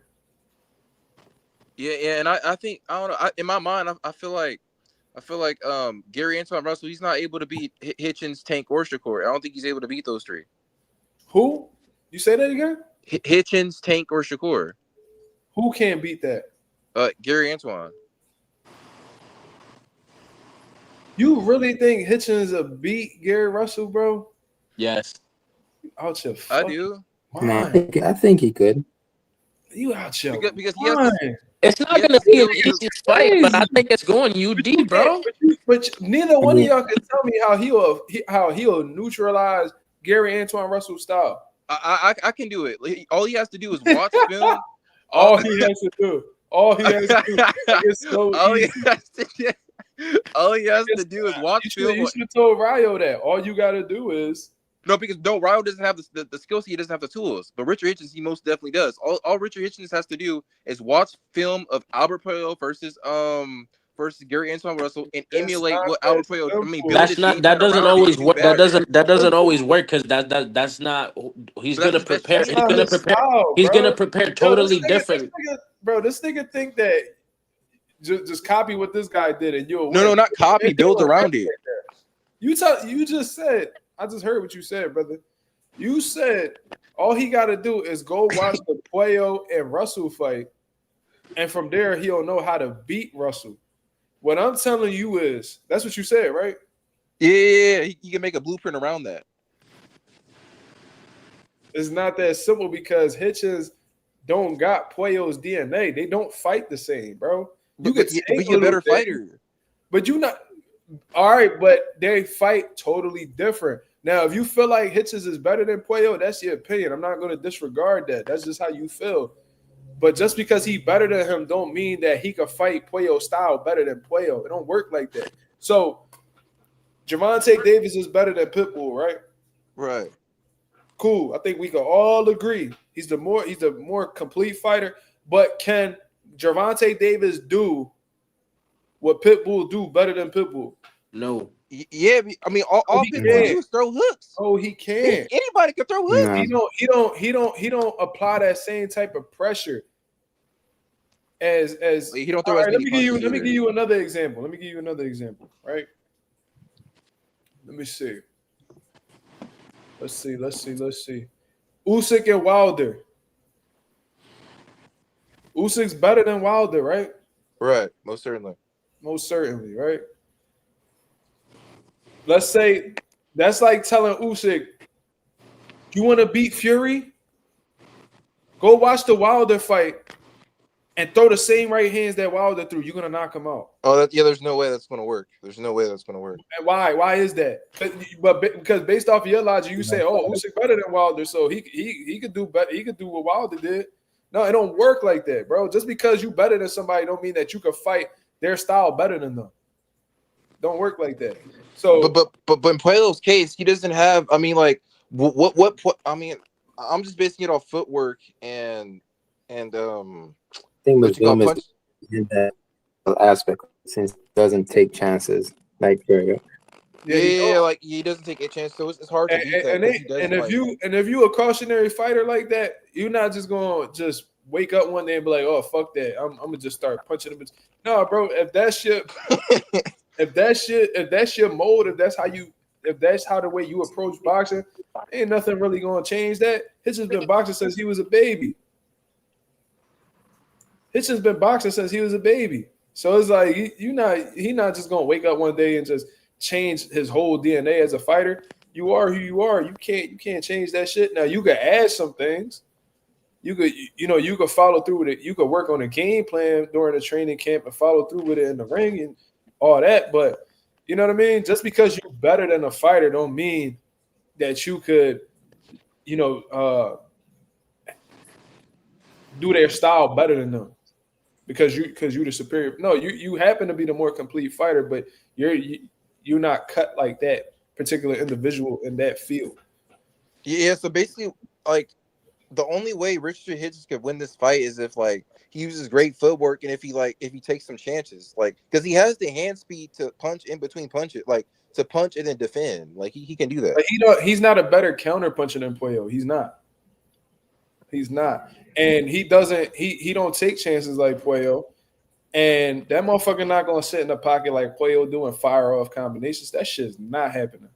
Nigga, if he stops Gary Antoine Russell, you gotta go skydiving live on Mazuma TV. So do I gotta dye my hair or I gotta skydive? Nigga, it depends. If he wins by unanimous decision, you gotta dye your hair. If he wins by knockout, nigga, you gotta go skydiving on live. That ain't shit though, because Puerto Ricans dye their hair blonde all the time when baseball come on. So there you go. That's not bad. Man, I ain't never dyed my hair. That's how I was gonna say shave off your eyebrows, but I let you do that. That's that Doja Cat shit. We don't do that. Nigga, you said you would do anything. You feel me? So I was gonna force it, but then I was like, you know what? Just dye your hair. I was like, just dye your hair. I think we talk about like traditional bets, like push-ups, money. This nigga over here talking about dyeing hair and cutting off eyebrows. That's wild. Nah. Just dyeing your hair is not bad, bro. It's just hair, bro. Ralph said if Hitchens were to watch film, he would watch maybe Rances versus Gary Russell. I cannot stand them Bartholomew brothers, bro. I hate them niggas. Nigga, I swear to God, if you come on live with blonde hair, bro, I'm gonna start rolling just because I know Hitchens is that nigga. Hitchens not that nigga. Nigga, if you come on here, yo, bro, if you come on, I think somebody like Hitchens tailor made for Gary. That's what I think. Bro, you coming on here with blonde hair just cements Hitchens would be that nigga, bro. At 140, he just cemented he's that nigga. You hear this, Hitchens? Make it fucking happen, nigga. No bullshit. Yo, Hitchens, make it happen, bro. Make it happen. Make that fight happen. So when Russell beat your ass, I can come on Harry on here. I told you. Yeah, I got a 60-40 Hitchens, to honest, bro. Shit. What y'all think, Chad? We got 29 people in the building. Yeah, what y'all think, man? Hitchens, put a poll. Russell. As a matter of fact, yeah, let me do that. Yeah, this is a great fight, to be honest, bro. This need to if negotiations really I don't happening, think bro. y'all seen enough of Hitchens at a high level to be so sure he beat Gary Antoine. Yeah, I've seen him spar with Shakur and stuff. Like this guy's a beast. That shit don't mean nothing. Shakur Sparring is sparring, bro. Sparring don't mean shit. It's slime. Sparring. I think Sparring blonde is too basic, man. Huh? I think blonde is too basic. He gotta get the Goldberg, like the pink John. What? Nah, you forcing it, bro. You get the pick. Yo, who you got winning the fight? Who you got winning the fight? I'm going with, I think he said Hitchens. I'm going with Hitchens. Oh, you going with Hitchens? Okay. No, I'm gonna win. If motherfucking Teach pick Hitchens, that's how you know I won. Oh my god. Whatever Teach roots for, you gotta go the opposite. Yo, who winning? Bud or Canelo? Man, I'm watching that fight as a fan. I want Bud to win though. Oh I'm not shit, picking anybody, but I want Buster. Canelo got it, y'all. It's official. Oh my gosh. He said Now, Mark gotta. He said Mark gotta yo, get. I'm not a Bud fan. I'm not a Bud fan. Yeah, I'm not a Bud fan. I'm not a Wait, Canelo fan. Teach, you So, said I mean, this? they could have Yeah, he said he got to get the Cobra haircut. He did say that. You said I gotta get the Cobra haircut. You Yeah, ain't shit. he said the pink. The pink yeah, the mohawk. pink. Breast cancer awareness. Yeah. The pink mohawk he had. A pink mohawk is I fucking think he had nuts. his hair dyed pink. I think Cobra had like a pink mohawk, bro. Hold on. Nah, he had a pink flat top. All right, let me see. I'll tell you right now. Nah, not a flat top. He just had like a He, like yeah, a he did like a bald fade all around, and then just hair on the Bro, that top. shit a motherfucking. That shit look like a goddamn mohawk to me. The nigga got the he dead ass got the sides completely bald and it's just pink up top. Like a mohawk. Oh, Yeah, but the back could be bald too. You don't know. yeah, I don't know, but let me see. I'll tell you. Look at this shit. That niggas tell me if I'm tripping. They ain't no mohawk. Let me see. They ain't no goddamn mohawk. I'm tripping. Look like a buzz cut a little bit. He completely Nah, looks bald. like a flat top. he don't got hair on the back. That's a flat top, bro. Oh, okay. I can't see. That's a pink flat top. Oh hell no. Yo, Chris Colbert looked like Sonny from iRobot. He looked like that little midget Beetlejuice that be on the Howard Stern show. Yo, look up Sonny from iRobot, bro. Shit. And then compare it to that black and white picture of Chris Colbert. This nigga, bro. Yo, you gotta stop, bro. You gotta stop, bro. Yo, I'm not lying, bro. He looked just like him. Nigga look like Sonny. He looked like Sonny from iRobot. Syfe Buzz said it's a Boosie fade. Oh yeah, for sure. That shit's ugly as fuck. Boosie fade a classic though, but Colbert fucked it up with the pink shit. Shit. Hold on, what the fuck was I looking at? I forgot. Oh yeah, let me see that poll. Let me see what the poll says. Look, man, only 20% of people. That's only 5 votes. Y'all gotta vote, man. Wait, can we vote too? Yeah, it's the point. I don't want to vote. Niggas already know who I got. 6 votes. Damn. I mean, we got 31 people watching. Yo, we got 31 people watch. Yo, hurry the fuck up and vote. Niggas ain't playing in this joint, bro. Yo, niggas be hating, bro. That's what I be talking about. Niggas be coming here just staring at me. What that nigga Mark talking about now? Yeah, nigga talking about now. Shout out to the boy Denitric Bannon with the $2 super chat. He said, "Sup? Who y'all got? Fulton or Foster?" I'm rooting for Fulton all day. I got Foster. Nah, I'm capping. Nah, I'm capping. I got Fulton. I got Fulton by stoppage, bro. I don't think he gonna stop Foster though. Okay. I got Foster. Okay. I got shot. Okay. Fulton has been working on his power. How you know you be in his gym? No, yeah, I seen the pictures. Oh, you be in his gym? He said, yeah, he be in his gym, bro. No. I just seen the pictures on Boy X. don't never be. How you know he's working on his power from pictures, bro?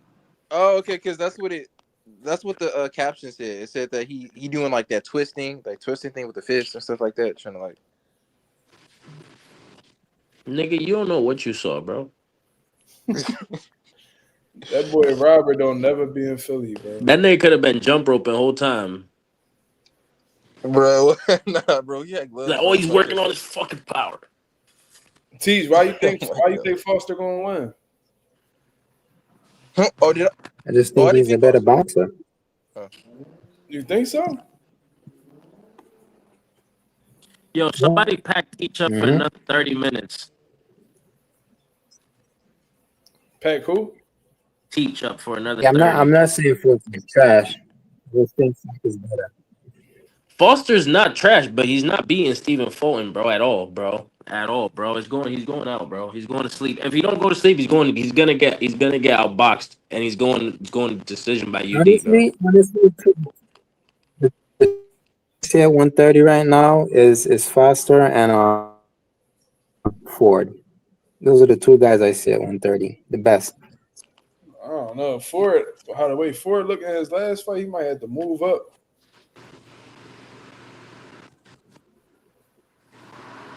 He might have to move up, man. Yeah, Ford didn't look impressive last fight. Look like that weight cut fucked him up.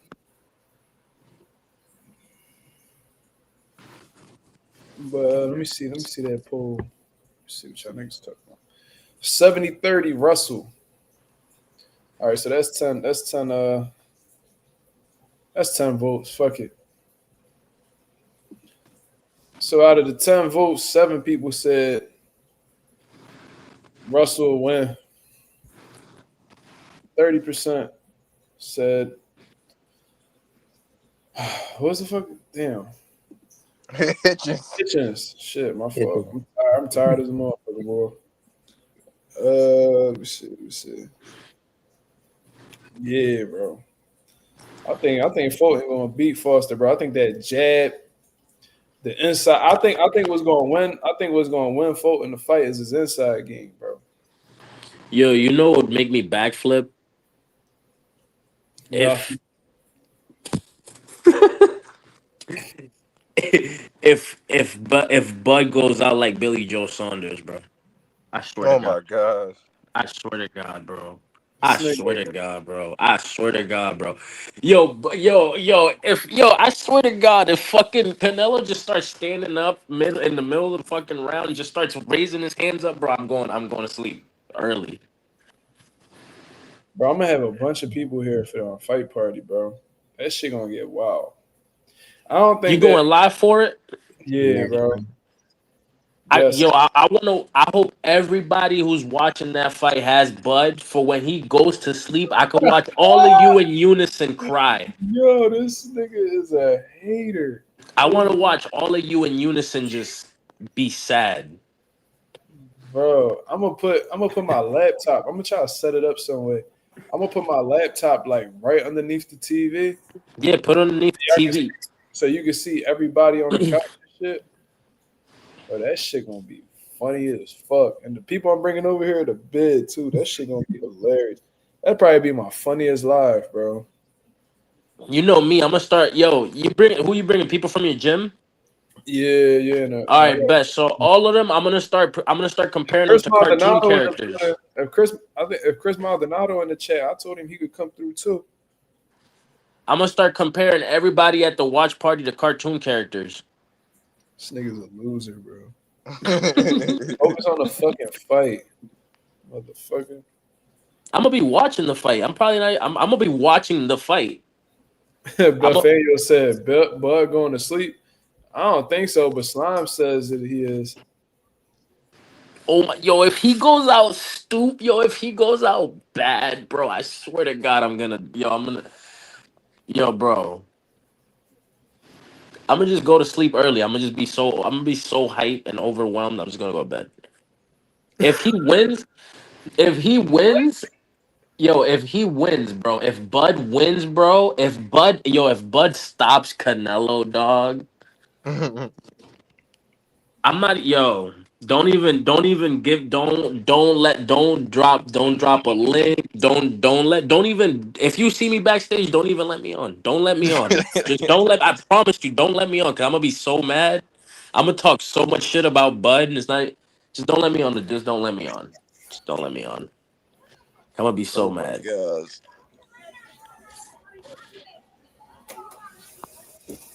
Thought they was fighting again. My fault. Chris B put hashtag Latinos for Crawford. Yeah, that's right. That's right, Chris.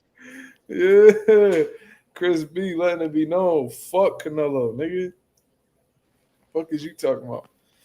I gotta use that John that Jose Benavidez is like, man, fuck Canelo. I gotta use that shit. Or Oscar De La Hoya is like, Canelo, fuck you. I gotta use that. Michael Belay, I think that's your name. Belay. He says Crawford whooping Canelo. Yeah, that's right. Ooh-wee. Yo, I promise you, when Canelo wins, bro. Yo, what bets is we making, bro? My homie from the gym skills, he fucking he's doing like a what's that shit called? Like a pool, like a boxing pool, where he pretty much got like a whole chart, and each section is $10. You could put like the round that you believe whoever is gonna get knocked out in. Then you got the draw, you got the unanimous decision, you got all that joint. You pick a slot, you pay $10, and whoever gets it right gets to collect the whole pot. Mm. I bet it on the draw. You bet on a draw? Yes. Ooh. So you got to go on a draw? That's not my actual prediction. Like on What's your what gonna what's happen. your For the Mark? boxing pool, I picked the draw because I was thinking about the politics of boxing and how the way they might want to play this one out. And I was like, yeah, I wouldn't be surprised if it was like competitive and they just made it a draw. Yo, Mark, really sit there and think about it. My dad thinks that they're gonna rob Canelo. I mean, Crawford. Yo, Mark, really sit there and think about this. Think about this before you really. You already locked in your prediction, I bet. But before you really sit there and really, that's what I'm going with for real. You know what's crazy? I'm gonna let you finish. My predictions don't be fully created until I see them at the weigh-in. I wait until the weigh-in, unless I absolutely know for sure that like if I got to see them at the weigh-in, and then that's what's gonna make me choose. Aren't the weigh-ins this Tuesday coming up? No, they fighting on a Saturday, so the weigh-ins will be Friday. Oh yeah, I'm dumb. I'm thinking about press conference. I'm thinking about final press conference, bro. It's not. That's Wednesday. Yeah, the final press conference will probably be Wednesday or Thursday. Yeah, I'm thinking about final press conference. My fault. Yeah, so I think they probably gonna do the media workout Wednesday, final press conference Thursday, weigh-in Friday, and then they fight Saturday. Vegas judges are mad biased. Yo, Yeah, I'm telling you this: the final press conference is gonna get spicy. They're gonna talk crazy. It my might. It dad. might. I'm gonna tell you what my dad said. My dad said that he believes they're gonna rob Bud because Turkey is hell bent on having Hamza Shiraz fight Canelo. Ooh. So if Crawford beats Canelo, then Hamza Shiraz fight out the window. Because you know Bud ain't gonna fight no fucking Hamza Shiraz. He's gonna vacate. He gonna retire. If Bud beats Canelo like convincingly, he's done boxing. And if Bud loses to Canelo, he's done boxing. So either way, he's out the I think window. if he lose, the competitor that Bud is, if he lose, he'll come back. He's not gonna end his career on a loss. Yeah, and I think that he might move back. Like after he beats Canelo, he might move back down to 154 to fight Boots. Who knows? Hell no. You never know with Crawford. Chris B says Bud gonna stomp a mud hole in Canelo. That's right, Chris B. Chris snapping. Chris letting him know. Oh, that's when he done fucked up. Oh, that he got it all. That's when you fucked up. He said Boots is all hype, man. Oh nah. He's a prolific fighter, Chris. He got skills. Yeah, you a Terence Crawford fan, bro. That's almost worthy of a timeout. I ain't even gonna lie to you. Yeah, time him out. Even Fuck I him. like Terence Crawford. I love Boots still. Yeah, fuck you, Chris B.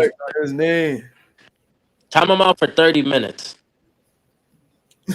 We gonna be going about 30 minutes, bro. Exactly, so it don't matter. Yeah, we've been on here 3.5 hours. What the fuck? What time is it? Holy shit! It's 2 a.m. You got work in the morning, bro? Yeah. For real? On a Saturday, nigga? I only work 5 hours, but yeah. Oh damn! Damn. from 8:30 to 1:30. True. That ain't shit though. I'll be going to sleep 3-4 hours and be straight. Boots legit, yeah. Whoever said Boots is all hype, they tripping. That just sound Come like on, Chris. niggas just hating. Damn, Chris was snapping at first. He fucked me up on the last joint. I'm not gonna lie though. Boots is pretty whack. Nah, I'm capping. I'm capping. I'm capping. Oh my Ah! gosh. Go ask Jermaine Ortiz if Boots whack. What they spot already or something? Just ask him. They done spot? I don't know. I don't know if they sparred. Just go ask him. What? You know something I don't? What's going on? No, I'm just saying, just ask him. Why would I ask Jermaine Ortiz that though? See if he really whack or not. Or ask Canelo. He sparred Canelo recently. Go check Box Rec and look at the amateur section. Oh, they fought in the amateurs. I'm gonna actually look at that after the live though. You actually put me on to something. I didn't know that. They fought each other. Yeah. Boots was beating all their ass. The only nigga that beat Boots was Antoine. He used to be frying everybody in the amateurs. Man, I was recently watching a video with Antoine. He was like, later he's gonna fight Boots, and I'm like, nah, bro. Like Antoine is lucky small. Like He is. he's He was talking about fighting at 35. not that big at all. Yeah, they fought each other in Baltimore. I don't know It's exactly. crazy. Like him fighting Boots now. Yo, I'm not gonna lie, bro. Close fight. I'm not gonna lie, bro. If anybody justifies Tank fighting Jake Paul, bro, I swear to God, I'm giving niggas 30-minute bans off the rip, bro. I'm just saying, bro. So if you see I ban somebody for 30 minutes, it's cause they was justifying Tank not rematching Roach, but fighting Jake Paul, bro. I swear to God, Damn. I didn't know. promise. I promise. Fuck Tank, bro. I like the way he fights. He's still nice, but fuck Tank, bro. Real shit. Fuck Tank. Am I gonna watch the Jake Paul and Tank fight? Yes. But do I hope Tank gets fucked up? Yes. Damn, I hope Tank gets fucking fried, bro. damn. It's like that now. I hope I see Tank get fucking stunned and what, but I hope I see him get fucking stopped against Jake Paul. I don't give a fuck. I don't give a fuck. I don't care if it's an exhibition. I don't care. Hey, yo. I hope that shit's not just a cash grab. I hope Jake Paul goes in there with the intentions of I'm gonna fuck Tank up. And that's what I'm trying to tell people. Like I feel because the way Jake mentality is, like he's gonna want to go in there to prove something, right? Nah, So he's gonna go in there just for money, bro. That's just a money grab, bro. I don't care what anyone says. That's just for bread. But I Yo, genuinely hold hope. up. This is fucking hilarious. Somebody by the name of Godfather of Tankamaniacs said, "Stop hating on Tank. You sound mad." This nigga said, "Godfather of Tankamaniacs." That is fucking hilarious, bro. Yo, Tankamaniacs. Godfather of Tankamaniacs. Let me tell you what I want you to do, right? I want you to put your fucking teeth on a curb, right? And just bite the dog shit out that shit. And then go fuck yourself. All right? You fucking bitch ass nigga. Now, Tankamania that shit to your mom's house. Faggot. So slime, he jokes, man. I wasn't joking. You said I was with the jokes. I wasn't playing. Yo, son. Chris B said, "Dude, Liddy off the dessert vape pen."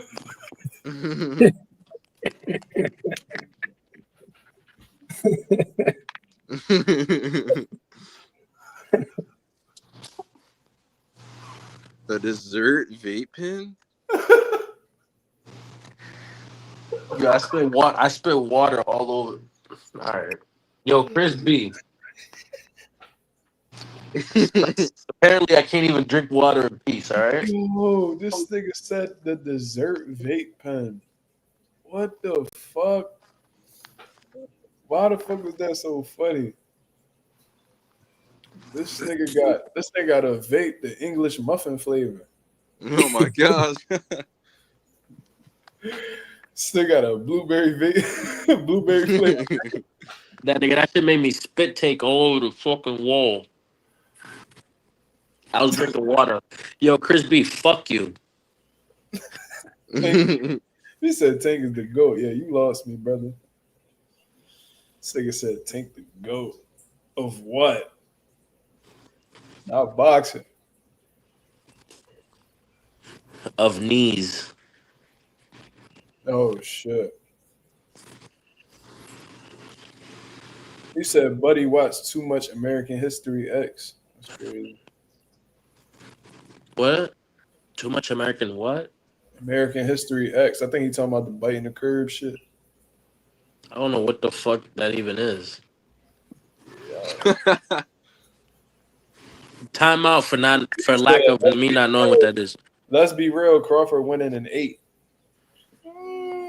Yo, you If see Bud that snapping stopped again, bro. Canelo, bro. That would be wild. Bro, Yo, I'm gonna tell you this. Mine. I might. Yo, Chris B, I'm gonna make this deal with just you. If Canelo wins, you're getting timed out for 24 hours. Nah, I'm capping.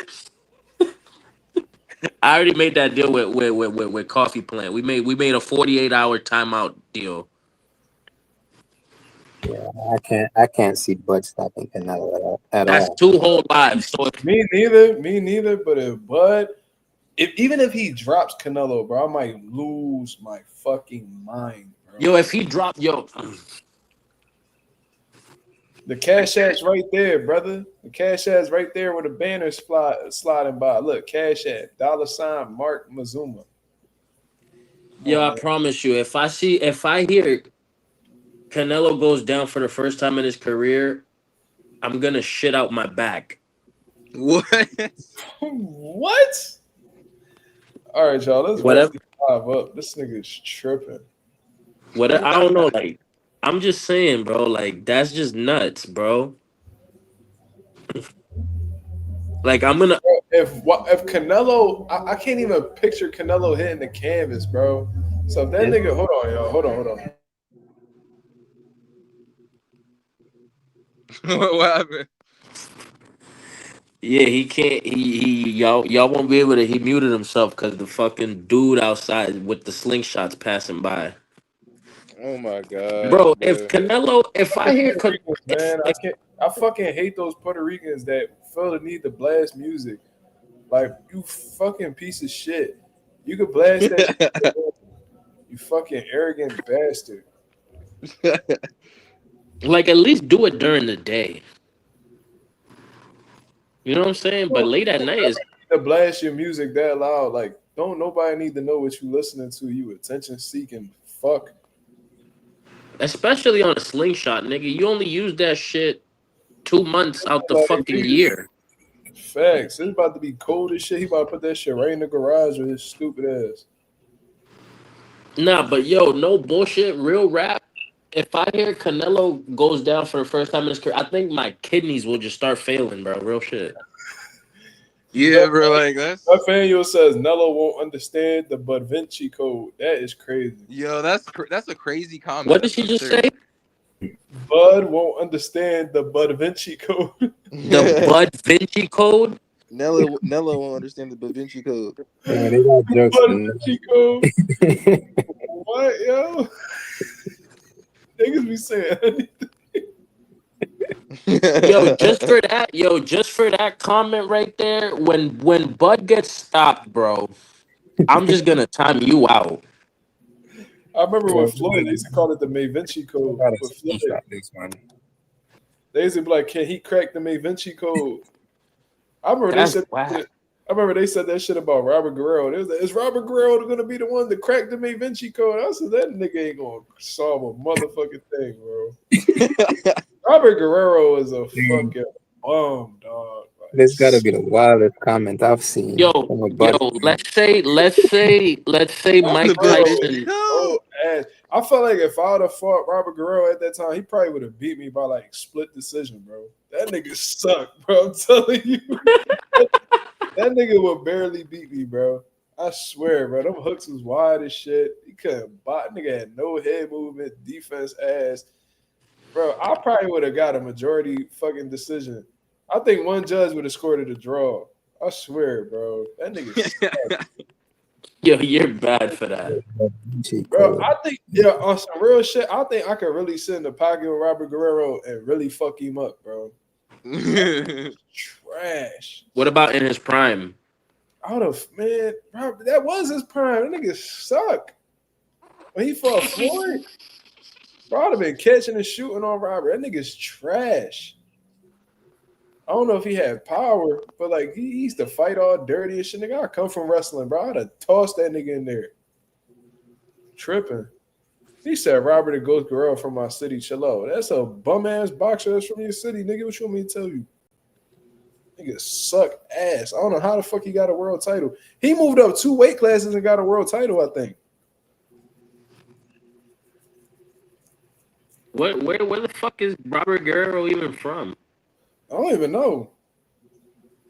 I don't really give a fuck neither. Nigga suck. That's all I know. He ain't from Philly.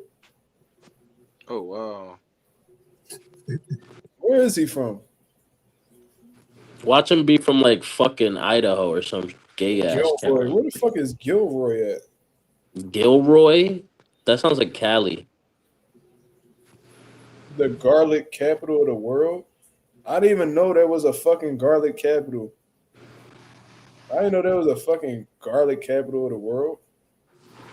Who's more skilled, Errol Spence or Canelo? What kind of Canelo? Gilroy, where is that at? It's a city in California. I think that's in NorCal.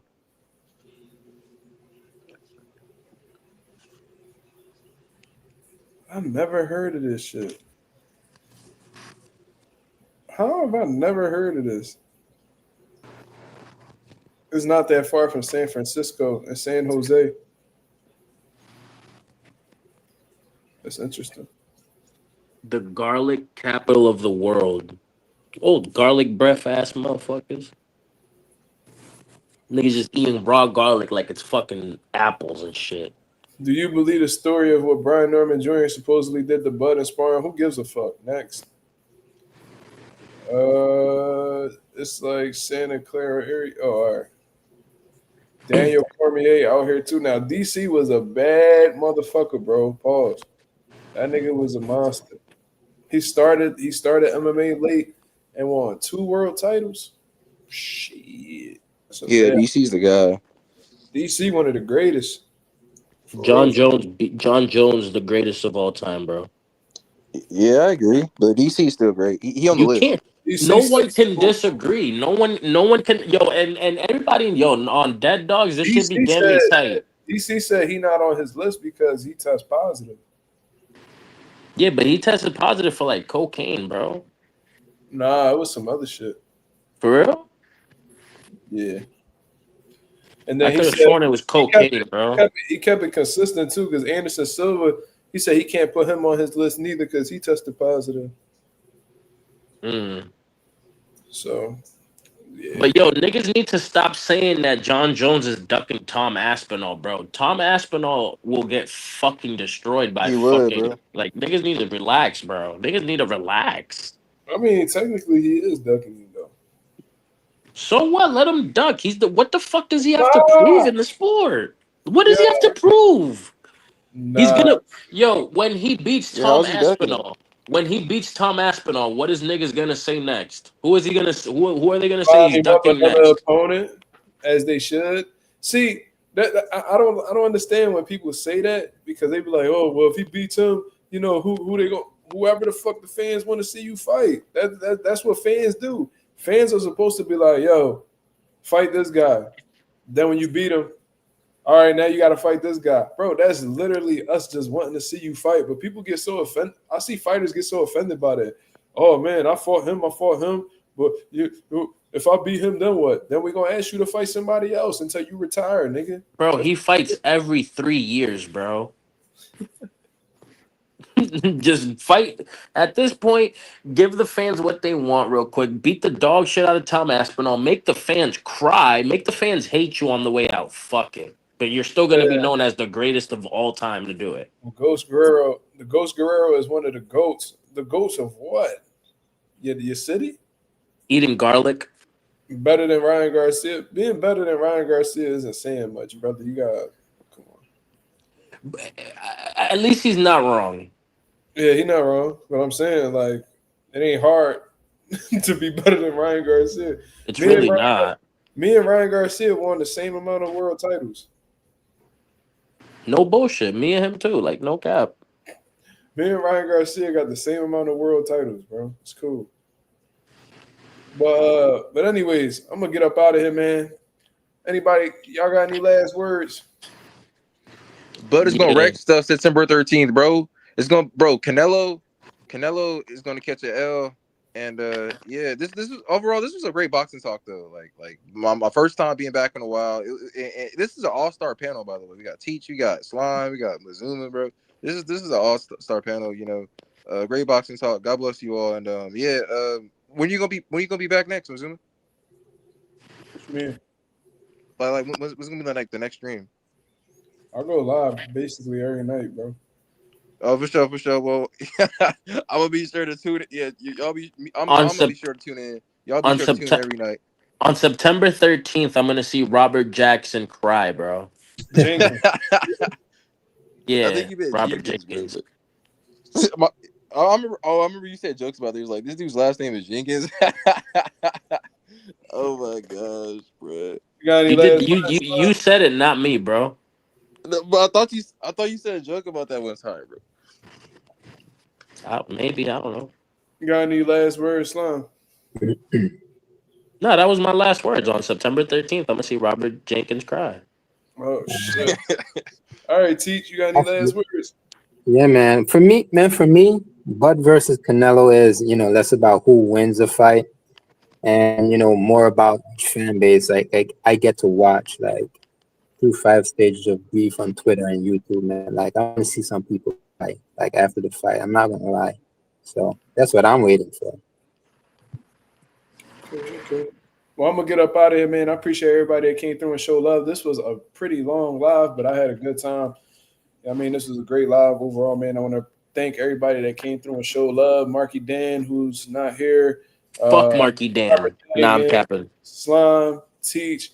Shout out to everybody that came through. You feel what I'm saying? We on the road to 4K, well into the 3,100 mark. Looking to hit that 3,200 mark in due time. You feel what I mean? We're looking to hit 4K by the end of the year. So if we could get to that mark, you know what I mean? Let's get it done. You feel what I mean? Like the video, share the video, subscribe to the channel. You feel what I mean? We do this on a daily basis. Until then, I hope y'all have a blessed, beautiful night. I'm up out of here, man. Peace. Peace. Have a blessed night.